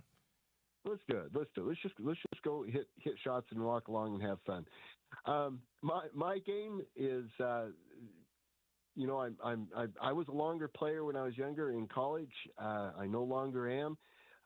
My game works best when I'm not giving shots back, which really is, playing to avoid mistakes and playing to make sure that you're just not trying to get too greedy and take what the course will give you. That's actually a pretty good recipe for the top players as well. It is one of the things actually that separates Scotty Scheffler in today's game, and it was one of the things that was a real hallmark of the playing style of both Jack Nicklaus and Tiger Woods. So do the math on that. There you go. Well, that's not bad. Paul Pugmire talking a little PGA Championship today on the Sean O'Connell Show. We don't talk about Jordan Spieth as much as we used to, but as he tries to complete the career Grand Slam, you got to talk about him. Is it a possibility for him? Look, he's coming off of a really good showing in the Byron Nelson in Dallas, and so you have to look at that. Recent form is one of the top indicators of what you can expect people to do in these major tests. And look, another one of the names at the top of the leaderboard right now is Fox, is Ryan Fox from New Zealand. He just won recently in the opposite field event at Myrtle Beach. And so form is an indicator. So Spieth's form is good right now. However, the combination of how big of a course Quail Hollow is together with how soft it's playing, there's going to be only carry, no run out with as much water as that course has taken. It requires that your tee shots are on cut grass. And that has been a weak point for Jordan Spieth this year. I don't see him overcoming that for 4 days. I don't see him getting the last step of the career Grand Slam for him this year. Right now, Girard is what? He's leading at 5 under. As the weekend progresses, is that number gonna hold strong? What do you think? Like, whoever wins it, how far under par are they gonna have to be? You think? Well, they're not going to get to 20. Nobody's going to shoot 5 under 4 days in a row. So we, at a course like Quail, we just know that right now. Anything in the low to mid double digits, something 12 to 15, will be really, really strong, and it might not take that much. Tony Finau, I think I saw 1 under through one round today. Can he climb up? Yeah, he can. The first day, your objective is to not knock yourself out of the tournament, which Rory McIlroy probably did. Rory was in the morning wave, and he shot 74, completely out of character. And I was shocked by that. But Tony shooting 70, 1 under. He's currently at T23. The afternoon wave is on the course. We'll see where that is at the end of the day. But the fact that he's in the red already means that he's got a decent foundation to build on from here. He needs to do well tomorrow, make sure he makes the weekend, of course, and then attack from there. But no, Tony still is in the game. He's still in play. Do you know who came in as the was it Scotty Scheffler who came in as the odds-on favorite to win this one, according to Vegas at least? Yes. Yeah, Vegas put Scheffler 1, and then real close behind him, they put Rory McIlroy. So Scheffler was in the morning wave as well, and he shot 69. He's at -2, and so currently that's T16. We'll see how that plays out over the course of the day, but -2 is set. And same answer for Scheffler. He is in the game. He didn't shoot himself out of it. He's got work to do. Speaking of Rory McIlroy, there's occasionally a little soap opera headline when it comes to golf. How does the PGA look at and the rest of the tour, the other players look at, like Bryson DeChambeau saying like, "Hey, you didn't talk to me at the Masters," and that becoming a story in the media. I know why the media does it, but what does the tour and what do the players on tour think of it? Yeah, the tour lets the players work this out. And the players on this, everybody understood exactly what was going on with this. And Rory actually addressed it in his pre-tournament news conference on Tuesday, where he said, look, Bryson and I are friends. I like him. I had work to do. I had a job. I was 100% focused on what I was doing that day. What you saw, what Bryson saw, had nothing to do with Bryson. It was 100% me and what I knew I had to do in order for me to accomplish my goal that day. And I absolutely not only accept that from Rory, I agree with him. And it reminds me, I remember in 2019 when Tiger won his 5th Masters, Tony Finau was paired with Tiger on Sunday. Tony was in the mix until he rinsed one on 12 on Sunday. And Tony tells a story about they're walking off the 3rd tee, and Tiger Tony says, "Hey, Tiger, how are the kids?" Tiger goes, "Fine," and he looks away and speeds up his pace. Tony goes, "Okay, game on." Tiger was focused. Tony didn't take it personally. He just knew Tiger was in his office doing his work. It makes me, I guess, even more impressed. I don't understand professional golf at all because the long form pressure of being out on the course for hours and hours and hours and shot by shot, you have to make sure that you're performing on each one of those. To me, I would need a break from that. I would need mentally to talk to somebody, and I guess maybe you can with your caddy rather than with your play partner or whatever. But that would make it harder for me, Paul, to be walking along and spending hours on a course with a guy and not saying a word to him. I just being in the zone that long is a foreign concept to me. You raise a really good point and a really interesting question, OC, because different players approach it differently. Woods was really focused. Nicklaus was really focused. Nobody ever has ever been more iced than Ben Hogan. Ben Hogan wouldn't even talk to his caddy. But then on the other side of this coin, there's guys like Lee Trevino. And Trevino's approach was to say, I unstrung the bow in between shots. For 40 seconds, when it was my turn to hit, I was 100% into that shot, and then I had to let go. That was his personality. There's 100 different ways to deal with it, but it is an interesting question to see how different people choose to deal with it. Rory decided what he needed to do was to withdrawing to himself Sunday at the Masters. Well, apparently it worked. Yeah, you can't argue with the results, and that's really all that matters. We are in sports. Right. We are results-based business. So true.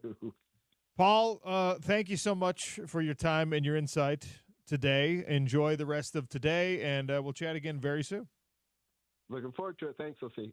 Paul Pugmire, host of Utah Golf Radio, Saturday mornings right here on ESPN 700. The PGA Championship at Quail Hollow underway. And, you've got a relatively unsung leader in this Gerard kid through one round. Paul thinks that you got to be shooting by Sunday, you got to be in the double digits under par. Tony Finau 1 under. Going to have to make up some serious ground here. Our PGA Tour leaderboard updates are brought to you by Uinta Golf. Get the new Ping Scottsdale putters and bunker wedge at Uinta Golf by Worldwide Golf. Trusted by golfers since 1971. Man, you know what? We haven't talked any college football. The ESPN put out a list of the 100 most important transfers of this offseason cycle. How many of them are Utes? I'll tell you next on the Sean O'Connell Show. ESPN 700, 92.1 FM.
Mikula scores! Another goal from a Florida defenseman, Nico Mikula. And it's 4-0 Panthers.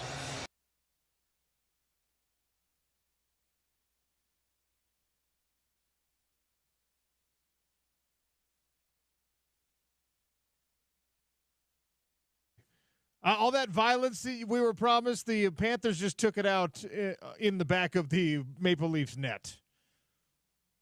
Sean O'Connell Show here on ESPN 700. Fellas, listen up. We got a new partnership here. The Steel Vault Medical Spa right smack dab in the middle of the valley in Holiday. They have solutions for your problems. Hair loss, they can fix. Weight gain, they've got solutions for that.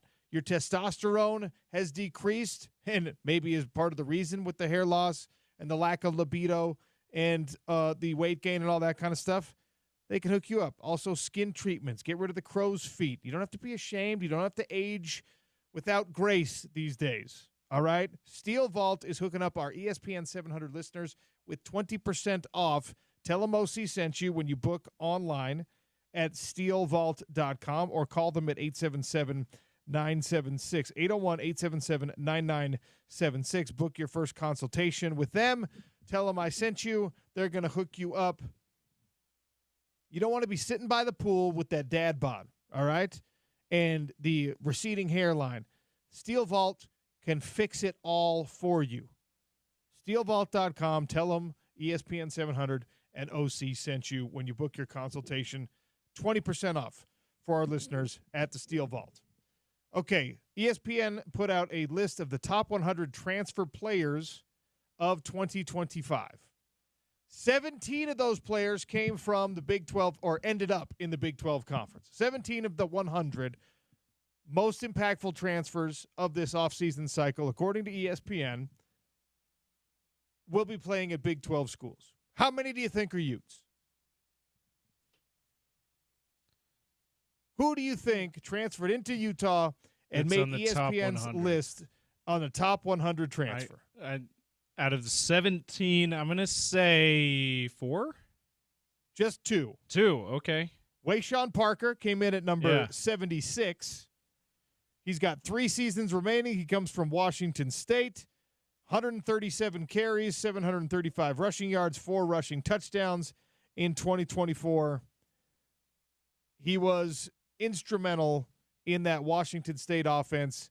And the number 1 player on this list, by the way, his former teammate who went with their offensive coordinator to Oklahoma, John Mateer, number 1 on the list.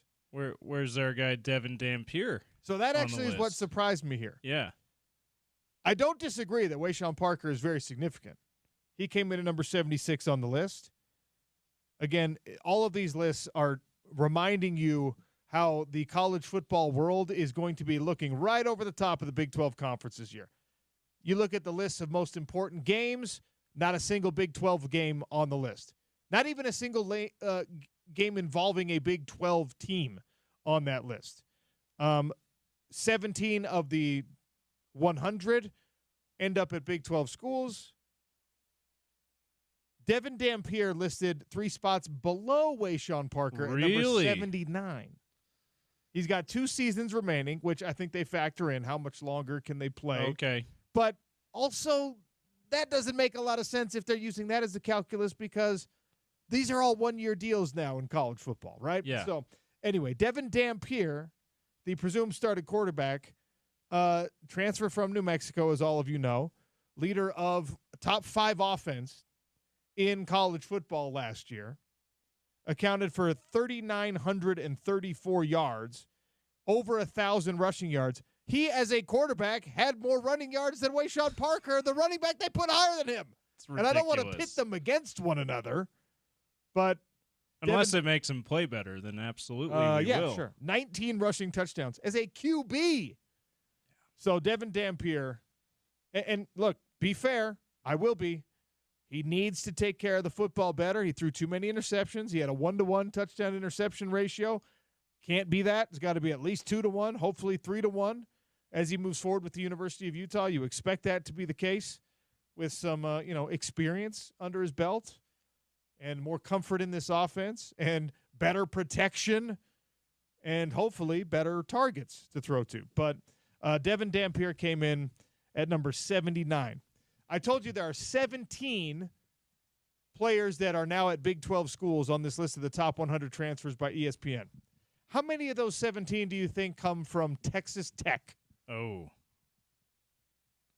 For some reason, I'm going to think more than half. I'm going to say 9. It is 9.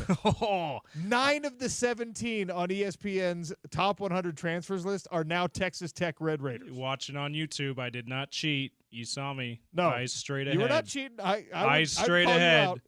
I would call you out if I thought you were cheating. I mean, I say for some reason, I know the reason that was the buzz of the offseason in the Big 12 was how many talented transfers Texas Tech got in. So it's got to be more than half. So there you go. They're the only most of these Big 12 ones are in the back half, are at 50 on down. Texas Tech outside linebacker coming from transfer David Bailey is the highest ranked of the Big 12 transfers.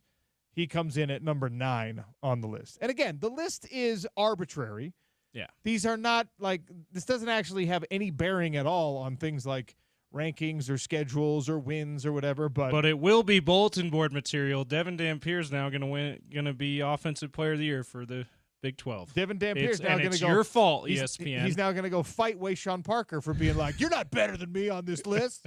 And Wayshawn's going to be the top running back in the Big 12 because he's going to be fueled by that confrontation. The wild thing about it's your fault. And look, I know we should just get over it and come to expect it now, but there are 100 players on this list, all of whom are going to be impact players, all of whom are transfers, and many of whom are second-time transfers. That is a wild thing in college football these days. I mean, there was a time 10 years ago where you could find a list of 20 transfer players that were actually going to mean something in college football, like total. Now you had to take the top 100 of many of over 1,000 transfer players. And there's still 3,000 people in the transfer portal waiting to see where the next home is going to be. That makes me sick to my stomach, by the way, as a former walk-on. Transfer. That there are 3,000 people who either voluntarily walked away from a scholarship or were told we no longer have one for you. Yeah. Yeah. By the way, a callback to yesterday's show, we were talking about how Utah having to rely on their defense got 5 wins and New Mexico having to rely on their offense getting 5 wins. Does that mean Jason Beck, Devin Dampier coming to Utah, still supposed to have a strong defense because they always do, bringing that offense over that helped New Mexico get to 5 wins? Does that mean 5 + 5 = 10 wins for Utah? Yes. I was thinking about that after the show yesterday. Bada bing. James Peterson, hammer the over, Utah with 10 wins. I like it. I hope so. It's logical, see? Yeah. It's your own little conspiracy mind working together. Yes. In strange math. Strange math. Hashtag strange math on the Sean O'Connell Show. We're going to have to keep using that, strange math. 17 of ESPN's top 100 transfer players are ending up at Big 12 schools. 9 of them are headed to Texas Tech. Tech is the Big 12 equivalent of the Yankees, the Dodgers.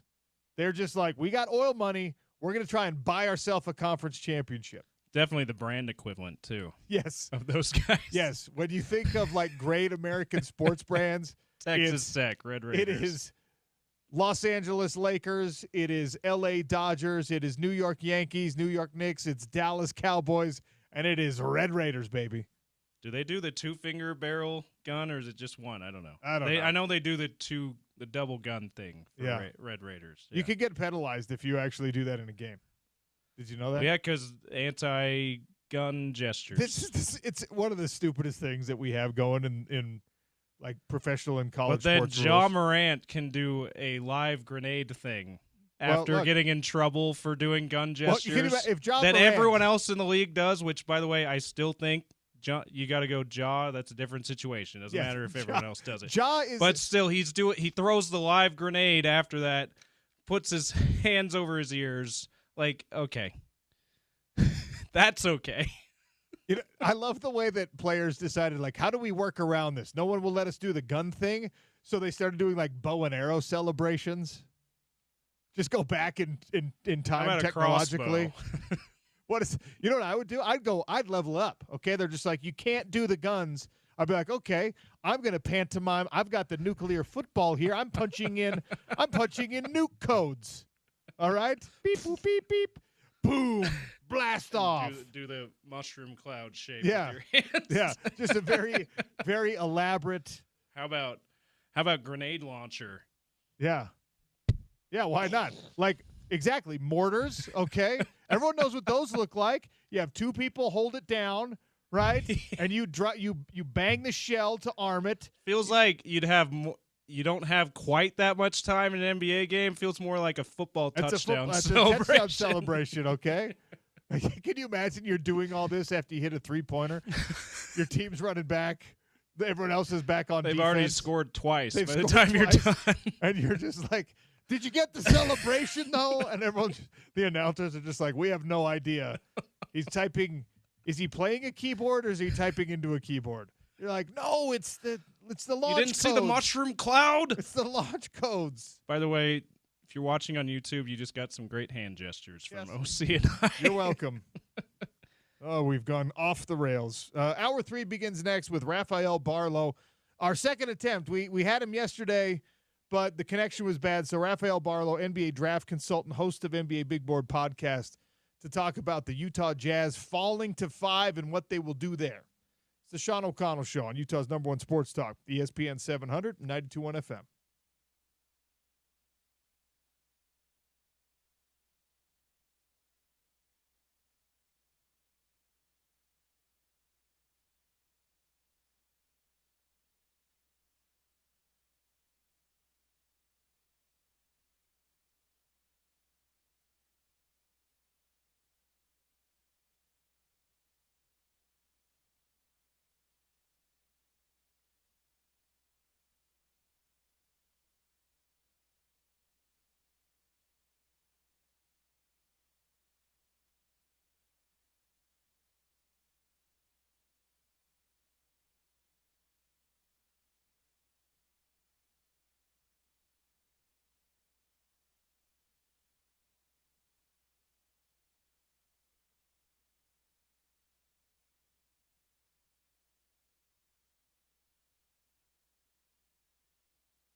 Welcome back to the Sean O'Connell Show. Welcome to hour number 3. And say hello to Rafael Barlow, NBA draft consultant, host of the NBA Big Board podcast.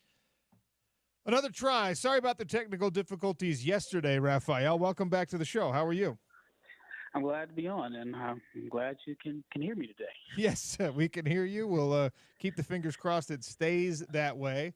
My questions will probably be a little bit redundant since we weren't able to hear your answers from yesterday, but the Utah Jazz, number one, are tied at least for number one odds to get that number one pick, and instead they get pick number 5. What do they do with pick number 5 in your mind? So we're up to me. I think I would go with, if he's available, of course, but I think I would go with Trey Johnson. I think that he has real upside as a go-to scorer. We were talking about a guy that, as a freshman, led the SEC in scoring, and he made, I think, 6 threes a game, but shot 39%. And he didn't have like a real good facilitator around him. A lot of those threes and a lot of his shots were self-created. And so I think with him and the way he can shoot the ball and his competitive fire, I think he would be a good option at 5 if he's available. So we had a former Jazz coach, Gordy Chiesa, who was in studio with us earlier today, who he had kind of a similar evaluation. And he did talk about Trey Johnson's sort of lack of defensive prowess. And I know he wasn't asked to do a lot of that at Texas. Is that something you think could be added to his game that he could develop in his game at this NBA level? I think so. I think it's all about, the mentality and do you want to defend? And one of the things I do like about Trey is that he's a fiery competitor. Like there was a game against Texas A&M. They may have been down 20, 25 against a big rival school, and he willed them. And so that he's a competitor there. You just have to wonder if you can get the competitive fire to transfer on both ends of the floor. So Trey might be available at 5. Who else do you think is in kind of that conversation for that range of pick that will be available or potentially will be available, and maybe you have to decide between Trey and somebody else? Maybe you just have to pick whoever the best player available is there because Trey's already been taken off the board. What other kind of player are we talking about here at 5? Yeah, that's a multi-million-dollar question.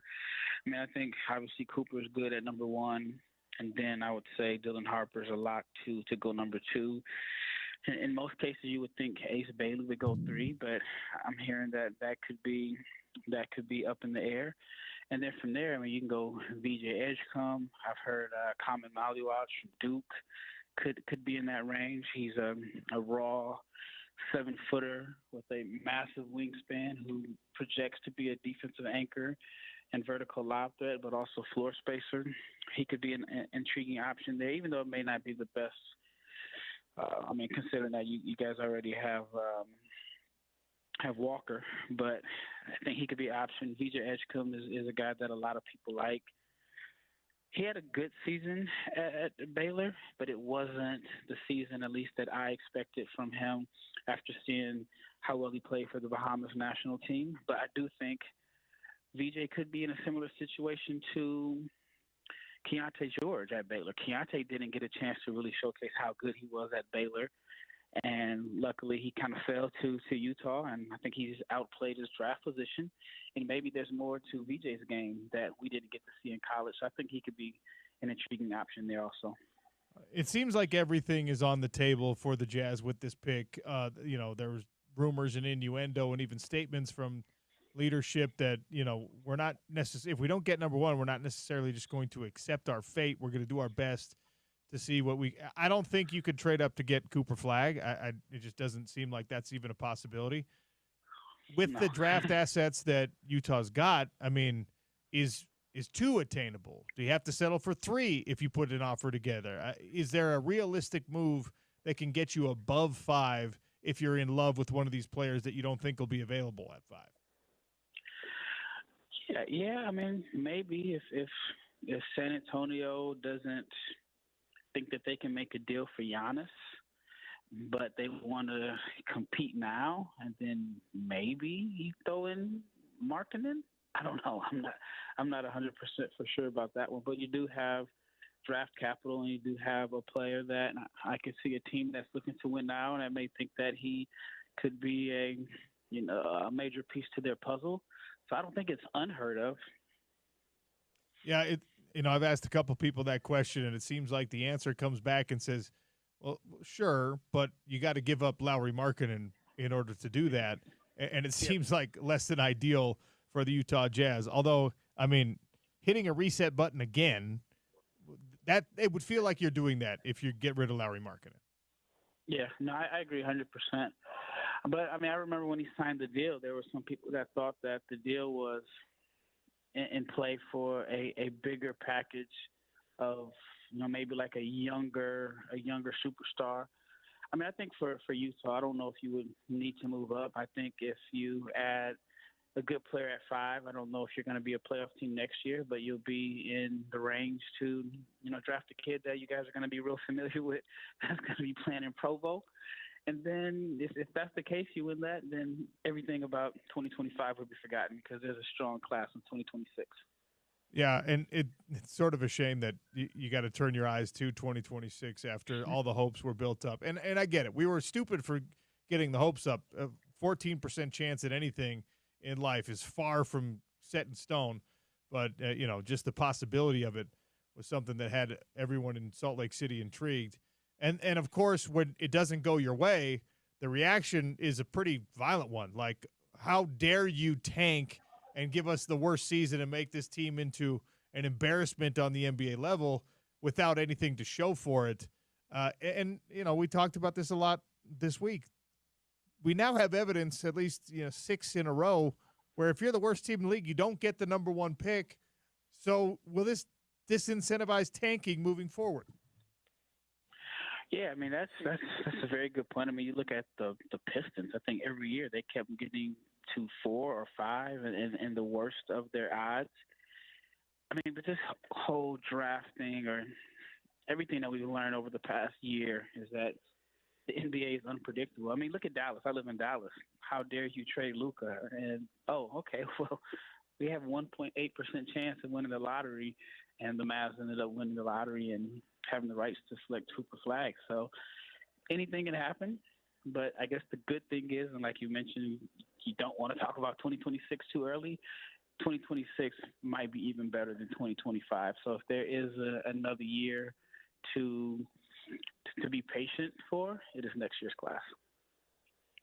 Tell me, give me a more detailed sense of like the feeling in Dallas right now, because again, outside looking in, our perception was, for the Dallas fan base, it was just outrage and disbelief and how could you do this to us?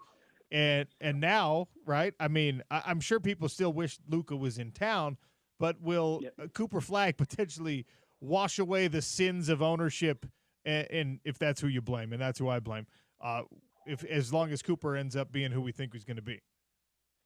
Yeah, I mean, I'm in Chicago right now at the Combine, so I'm not in Dallas to get the real reaction, but just based off of what I've been reading and seeing, I mean, it's the best case scenario because there were so many fans that were saying that they weren't going to renew their season tickets and so on. And I just think this is like the perfect scenario to get fans excited about the team. I mean, there still may be some distrust between the front office, but I think Cooper Flag is going to fill arenas next year. And if the arena's full and the team, I mean, they're expected to be good and competitive, all won't be forgotten. But if there is a way to get fans back on track, it's definitely Cooper Flag.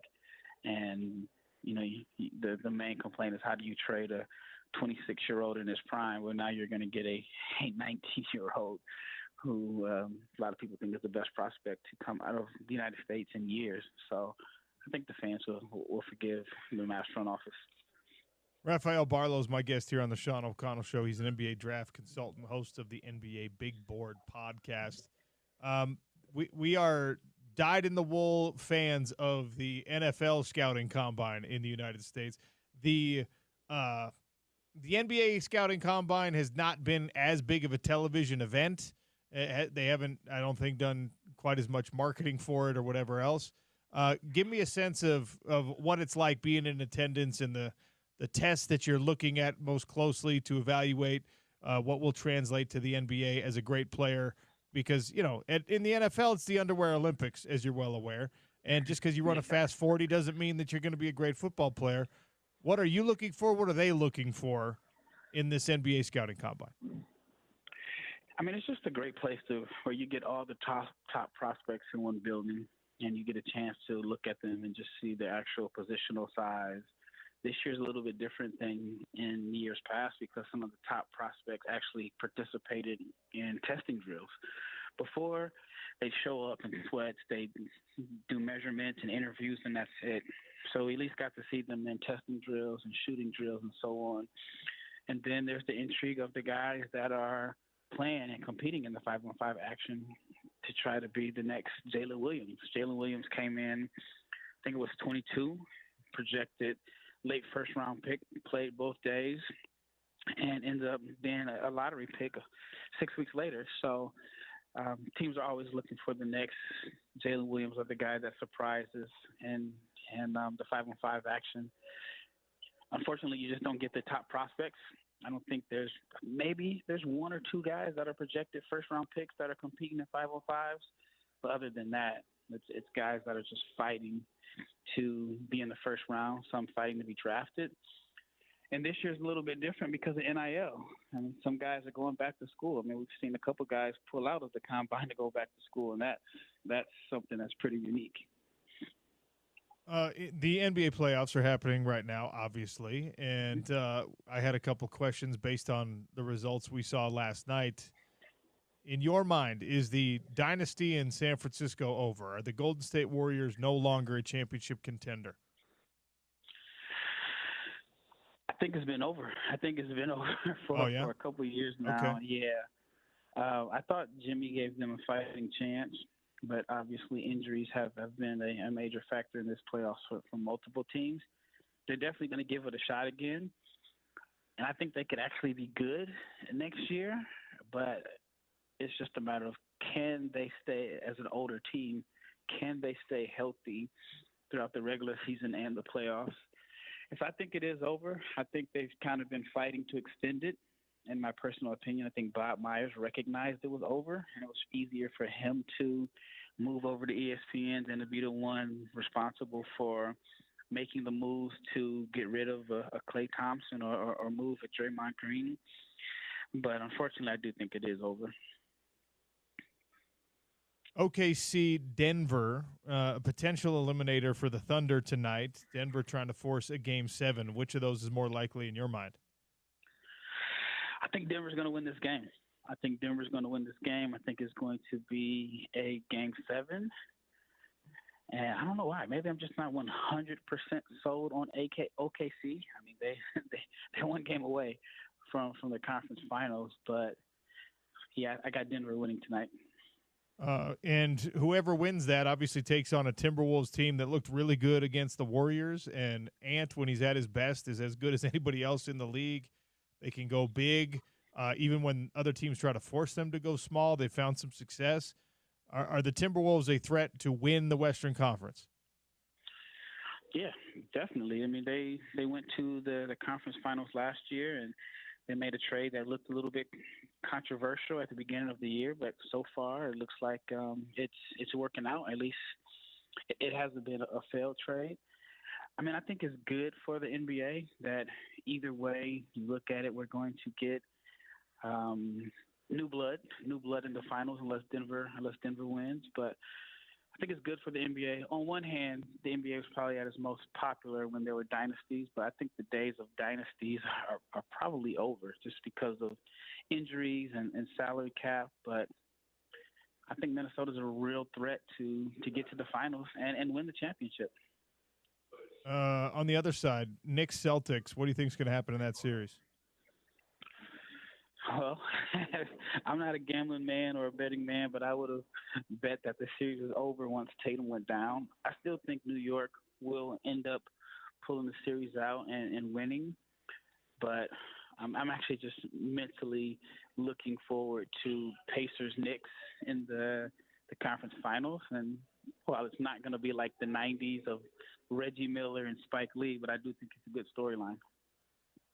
That will give me flashbacks to my own young childhood when we didn't have cable. All right, so I was watching. The Knicks were available. We could watch the Jazz here at Salt Lake City, and you could watch the Knicks. And I became a Patrick Ewing fan. I think probably because he was always on my television. And I have a deep hatred for Reggie Miller for the same reason. Because Knicks Pacers will be wild. For the Cavs, that roster gets very, very pricey moving forward, and it felt like this year was their best window. How do they keep the championship window open with this roster? Yeah, that's a tough question. Injuries played a role in it. Darius Garland wasn't hurt. It's multiple years of Jared Allen really, really struggling in the playoffs. And, you just wonder what is the move there. Are they going to move Mobley to center full time, or do they try to move on from Allen? It's almost like they improved significantly, but they're faced with the same questions they had at this time last year. I think the questions last year were, can Mobley and Allen play together? And they proved that they could. But now I think the question is, can they play together and win the playoff series? But Donovan Mitchell was phenomenal, and just bad luck with injuries. All right, before I let you go, where does Giannis end up? I think San Antonio makes the most sense. I think it makes the most sense for both sides. If he goes to San Antonio, you have a big three, even though that term is overused now. But you have De'Aaron Fox, Giannis Antetokounmpo, Victor Wembanyama, and then for Milwaukee, who they basically mortgaged their future, they could get some of San Antonio's picks. San Antonio has picked 2 and 14 in this draft, and maybe you throw in Castle.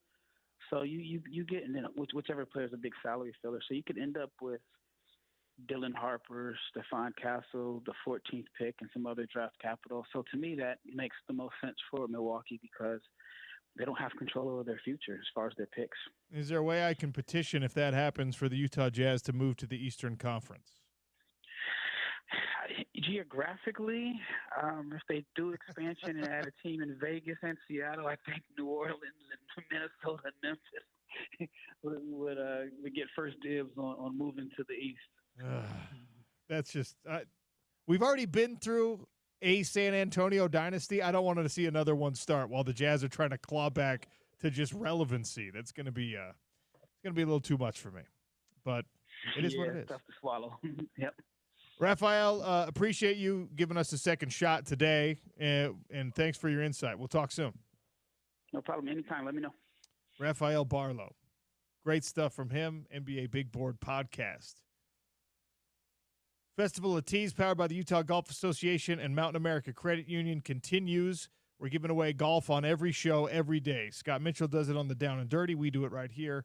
And that'll be in about 20 minutes. And Spence Checketts will do so on the drive as well.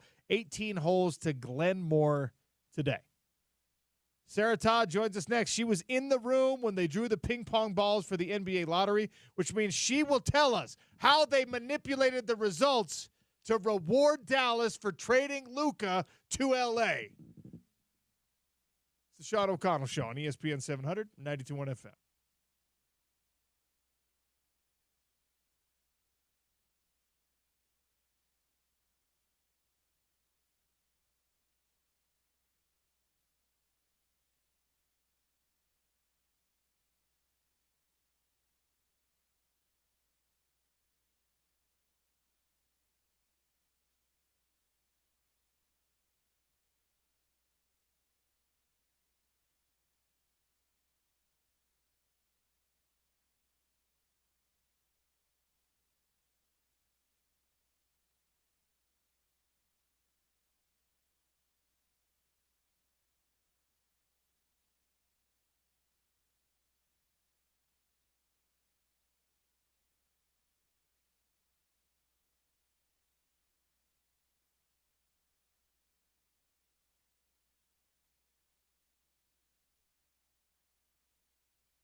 The 11th pick belongs to the Portland Trailblazers.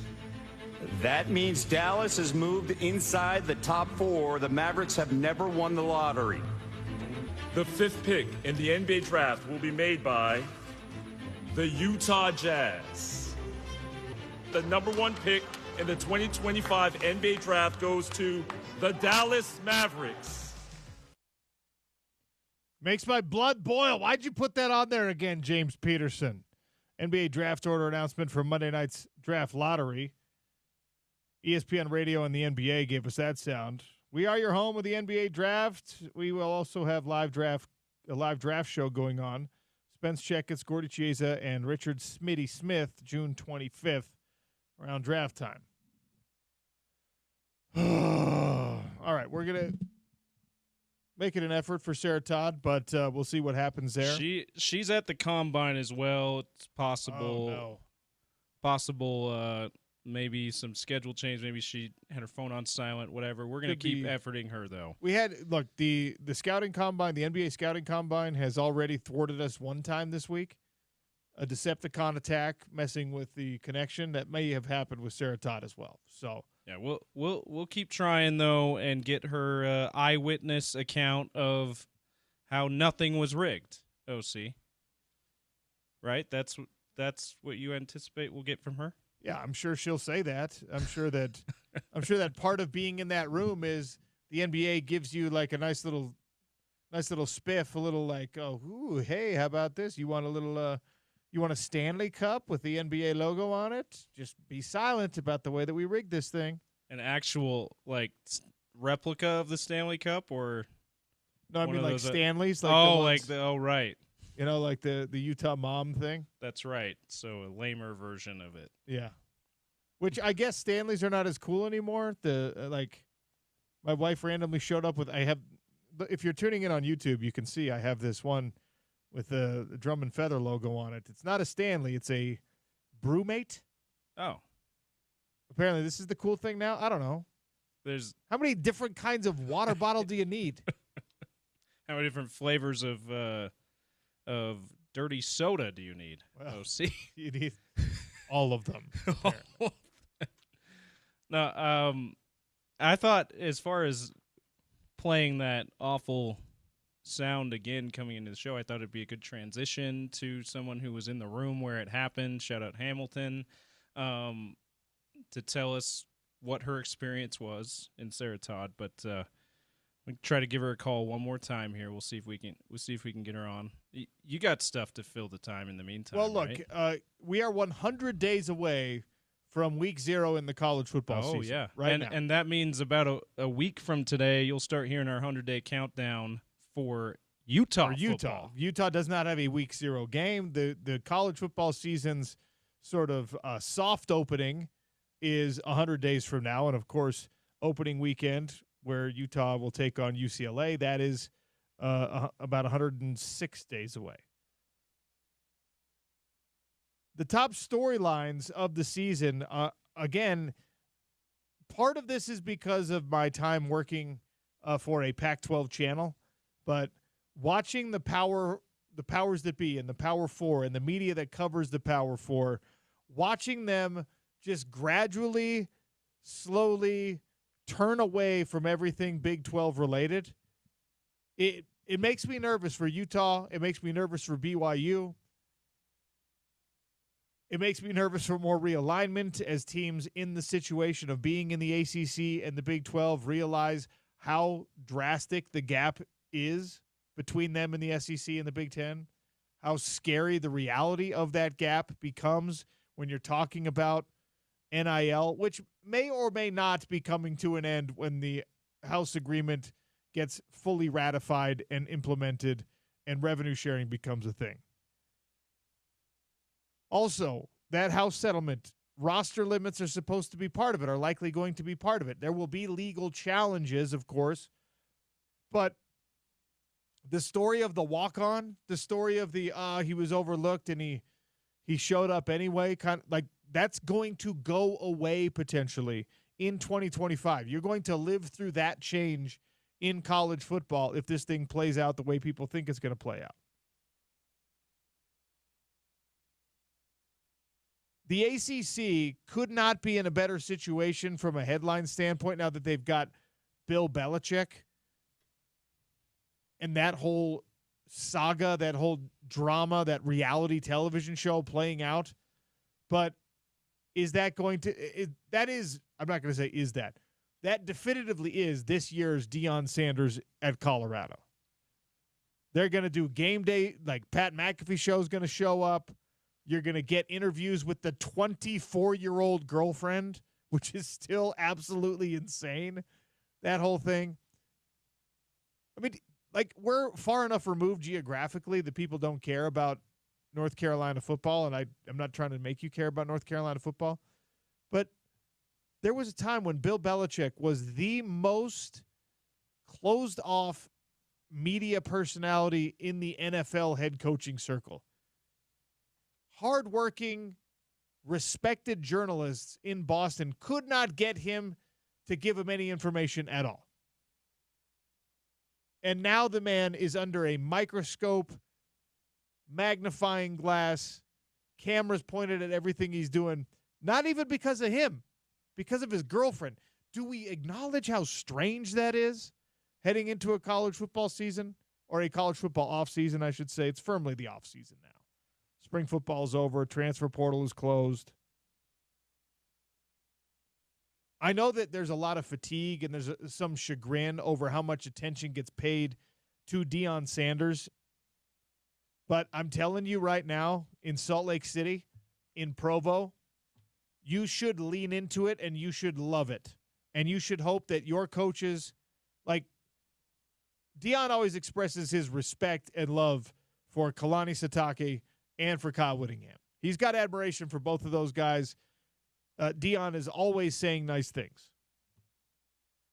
You should kind of hope that that goes away and there's a little bit of a rivalry because people pay more attention to that. That there's a little bit of anger between them because people pay a lot more attention to that. Because the Big 12 is not being paid attention to on a national level. Even Las Vegas is like, there's going to be a lot of teams beating each other up. They're not going to be a great team in this league. Sound familiar, OC?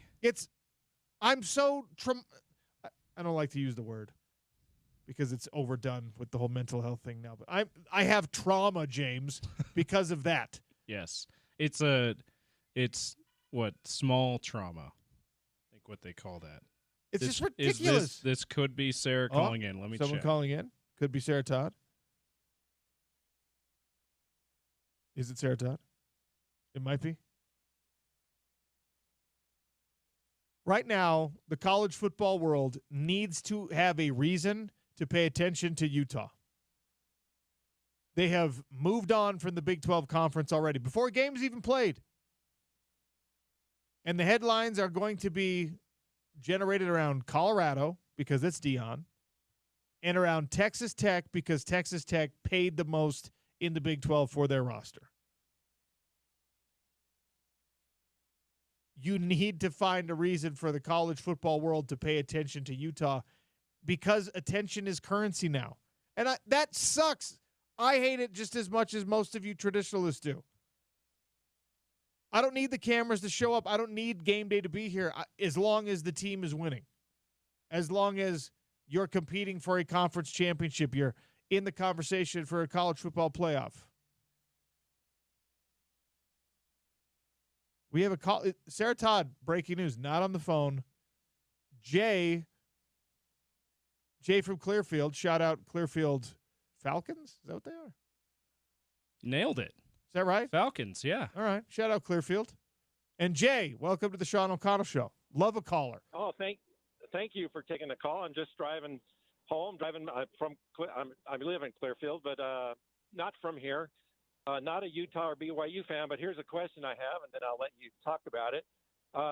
This station is notorious for how pro-Utah it is, and occasionally I'd like to hear a little bit of journalism about what the Utah football program really is like, considering that the last three recruiting classes, according to, I think it's 247 or Youth Zone, have been 40th, 46th, 40, and 20th in the country, and how many Big 12 teams recruited better than them in the last couple of years. Would just like to hear your thoughts and wonder why everything is so roses about Utah football when the recruiting has not looked that great.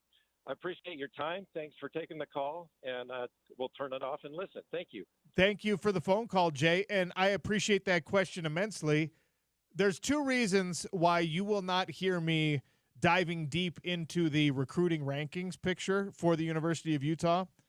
The primary reason is because every successful Utah football team has been built on a class that ranked in the 30s or 40s nationally, at best. Some of them lower than that. Yeah, he mentioned top 20 in the 20s a few years ago. In the 20s? Yeah, but that's as good as it gets. Yeah, that might as well be number one in the country around here. Seriously. Considering Utah's history. So, and yeah. Jay said he's not from here, so that will probably influence a little bit of that, because if you're at Texas and you don't turn in a top 10 class, the mob comes after you. Oh, for very good reason, disappointing. Yeah. Right? If you're at USC right now I think has the number one ranked class in the country. They just lost a 5-star commitment, and their composite I think is still ranked number one. If you're USC, you need that. Now, how many championships has that translated to for USC recently? If you're the number one conference recruiting or team, national championships, it's the same number, look, 0. Oregon has done the best job of turning big-time recruiting classes into big-time wins. Oregon on the West Coast, in the West, in the Pac-12. Now they're in the Big Ten, obviously. It's a great question from Jay. I really do appreciate it. The reason here on the home of the Utes, and hopefully everywhere, right? Go listen to our brother station over there, BYU Sports. Go listen to Ben Criddle talk about it. They should not use Utah's lack of recruiting success against Utah. Nobody should. Utah is a player development program, always has been. Now, the coaches will go after the best players they can every single year, and they'll be ecstatic when they get somebody who's, ranked number one in the state, ranked number one in the West. That's not how you build Utah football. And if your expectation in Salt Lake City at the University of Utah, especially now in the NIL era, if your expectation is that Utah is going to turn in a top 15 class, I'm sorry, it's not going to happen. Utah's best years of college football, undefeated Fiesta Bowl season, undefeated Sugar Bowl season, were built. Those classes, I promise you, especially the Fiesta Bowl class, was probably ranked 55 in the country. The Alex Smith, Eric Weddle, Paris Warren, Chris Kemoyatu, Jonathan Fanene, Tommy Hackenbruck.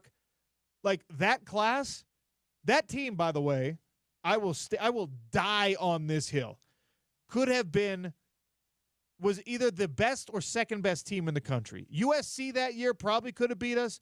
Auburn that year probably could have beat us. Nobody else in the country was going to beat you. And guess what? USC's recruiting class that actually translated into those players, that was a top 5 recruiting class. Utah does not rely on that the way that other big-time programs do. And by the way, they shouldn't, because especially now when it's just a bidding war, you know how much a top-flight quarterback costs right now coming out of high school? Do we remember how much Nico Iamaleava was paid by Tennessee to show up? $8 million was the number. This Underwood kid that's at Michigan right now, do you know what he's being paid? $4.5 million. Do you know how much Arch Manning is supposed to be making from Texas this year? $6 million. Do you know how much he was making when he was not the starter? Still making $4 million. Utah can't afford that. Jay, thank you for that question. Yeah, it's always good to have perspective from someone who's new to the market too, and it's a fair perspective too. It's a great perspective. And by the way, the dark side of that, of the reality that Utah is not going to be built on top, 10 recruiting classes, means that there's a ceiling to the greatness. Utah's not going to win a national championship as long as this is the reality. They're just not. Are they going to make a college football playoff? Can they compete 100%. As long yes. as the structure stays that if you win a conference championship, you're in, absolutely they can. Your $15 million roster is not going to beat a $40 million Texas or Ohio State roster. It's just not. You might win one game against them in single elimination as two. we outlined, maybe two, but you're probably at some point the limitations of having a ceiling with NFL talent, which of course is the bidding war situation and the top flight recruit situation. Like, and it's going to happen instead of being an every year thing for Utah, that version of Utah football is going to happen every 4 to 8 years. The same is true for BYU. The same is true for Colorado, probably. The same is true, I think, for Texas Tech, despite how much money they're spending. The only thing with Colorado is if they improve on the Shedeur Sanders, Travis Hunter era. How do you do that? Win, right. How do you improve? If they're able to and win conference championships, having the names like obviously Deion Sanders as your head coach, Warren Sapp on your coaching staff, that's the one program I can see maybe transcending that paradigm that you just laid out. But they have to get better results than what they've already gotten under Deion Sanders. And last year, pretty darn good results. By the way, look at Colorado's recruiting classes in the transfer portal, recruiting class rankings, because this is where the question came from. Recruiting class rankings are worth exactly 0. Now, the players themselves, the individuals who make those up, that's what's worth something. Because if you get 10 4-stars and 2 5-stars, you can miss on half the 4 stars and still have great players on your team. You can miss on one of those 2 5-stars, and you still might have one of the best players in the country. What was Spencer Fano's recruiting ranking? Do we know? Was it a 4-star? 4-star guy, right? Utah, when you get that 1, you got to make sure that 1 stays with you, and you got to make sure that you develop that 1. And it hits, yeah. And that guy hits. That's Lander Barton, another 4-star guy. And look, Lander Barton has yet to play to his potential. He's not like a bust by any sense of the imagination. His first 2 years especially really good. But the injury became a problem. I'm expecting Lander Barton to play himself into the top 2 rounds of the NFL draft this year.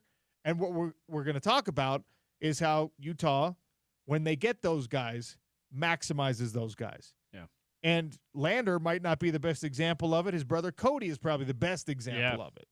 You know? Cody not quite as many stars, but Cody was if Cody was a high 3-star, I'll be surprised. Yeah, that's right. Yeah. So but yeah, like he is a better example of the developmental program of Utah than Lander so far. But Lander, as you said, still got one more year here to make good on his immense potential, and we hope he does.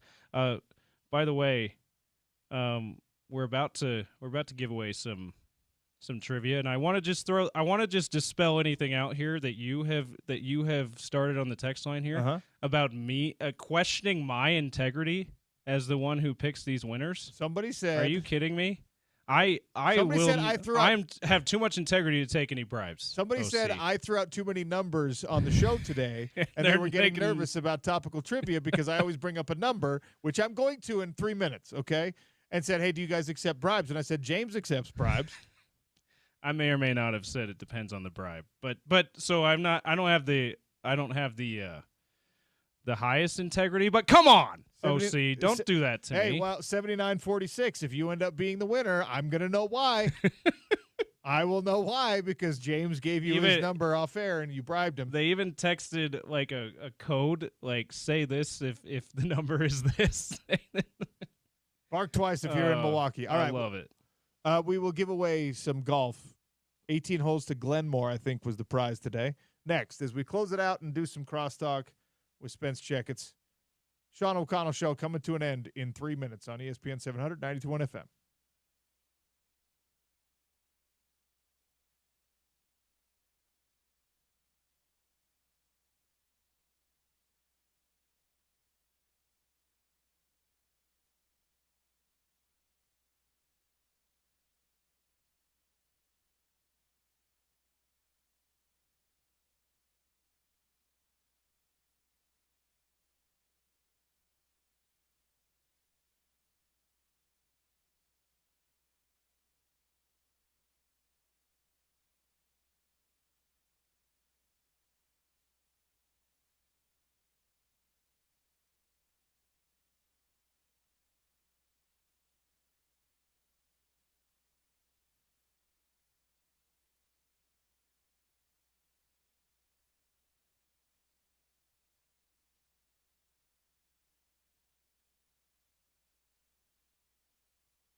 All right, 18 holes to Glenmore, courtesy of the Festival of Tees. Brought to you by the Utah Golf Association and Mountain America Credit Union. And then we'll talk to Spence Checketts briefly. 877-353-0700. ESPN 700, not ESPN 700, ESPN.com put out their list of the 100 most important college football transfers of this offseason. How many of them were Utes? 877-353-0700. How many on that list are now members of the Utah football team? 18 holes to Glenmore if you have that answer. Spence Checketts and The Drive are next. Spence is here in studio with us, as is Duke. Shout out to Duke. Shout out Duke, as always. I'm gonna start bringing Rocky in. Please do. He's potty trained now, so I'm gonna start bringing him in. Very nice, and that's really the only set of criteria. Although when I brought Duke in here as a puppy, I don't know if you've ever seen this hole in the studio wall over here. I've seen this is Duke's handiwork. I like it. He tried to chew through the drywall, so make sure Rocky is just ready to not do that. He's an agent of chaos. He will be is he trying really? to do that, yes. I'll tell you what, man, it's so funny how you're received when you have a dog. Like, if I walk into our office without Duke, everyone's like, hey, what's up, man? Yeah. And I walk in with Duke, like, hey, wow, good to see you, man. Yes. Like, it's a completely different thing. Yes. So Duke is kind of my superpower these days. What are you going to talk about on The Drive with Spence Checketts? We are going to talk about the list that you just brought up. Also, what's his name? Adam Rittenberg, the ESPN College Football Roundtable. We can now rank off seasons in college football. So they came out with their off-season Big 12 rankings. Utah's at 7, BYU's at 9. And then, of course, playoff basketball. Kind of a dud last night, 2 blowouts. And we'll get, we may never see a deep Steph Curry playoff run again, which is too bad. And then did some deep diving on some NBA prospects. I think we now can put the storyline to bed that it's sad the Jazz are at 5 and just think about what they could do at 5. So we'll do some more. We'll do some more draft stuff, some prospect stuff, and NBA playoffs, college football mostly run the day to day. How many of the top transfers of the offseason are Utes? 73. The answer is 2. It's not 73. How many are from the Big 12 Conference, you think, according to ESPN? Or not from the Big 12 Conference, but now playing in the Big 12 Conference? The I'm gonna top say 100 transfers. 20. 17. All right. How many of them are Texas Tech Red Raiders? I'm going to say 7. 9. 9. Yeah, they're number 1 on Rittenberg's list of the best offseason. And I believe Vegas has installed them as the favorites to win the conference at this point. Well, they are spending the most money. They got a lot of cash. That's what it's about. That would make sense. Yes, sir. Stay tuned for The Drive with Spence Checketts. Thanks for listening today. Thanks to everyone who joined us on the show. Sean O'Connell Show out. We'll do it again tomorrow. It's ESPN 700, 92.1 FM.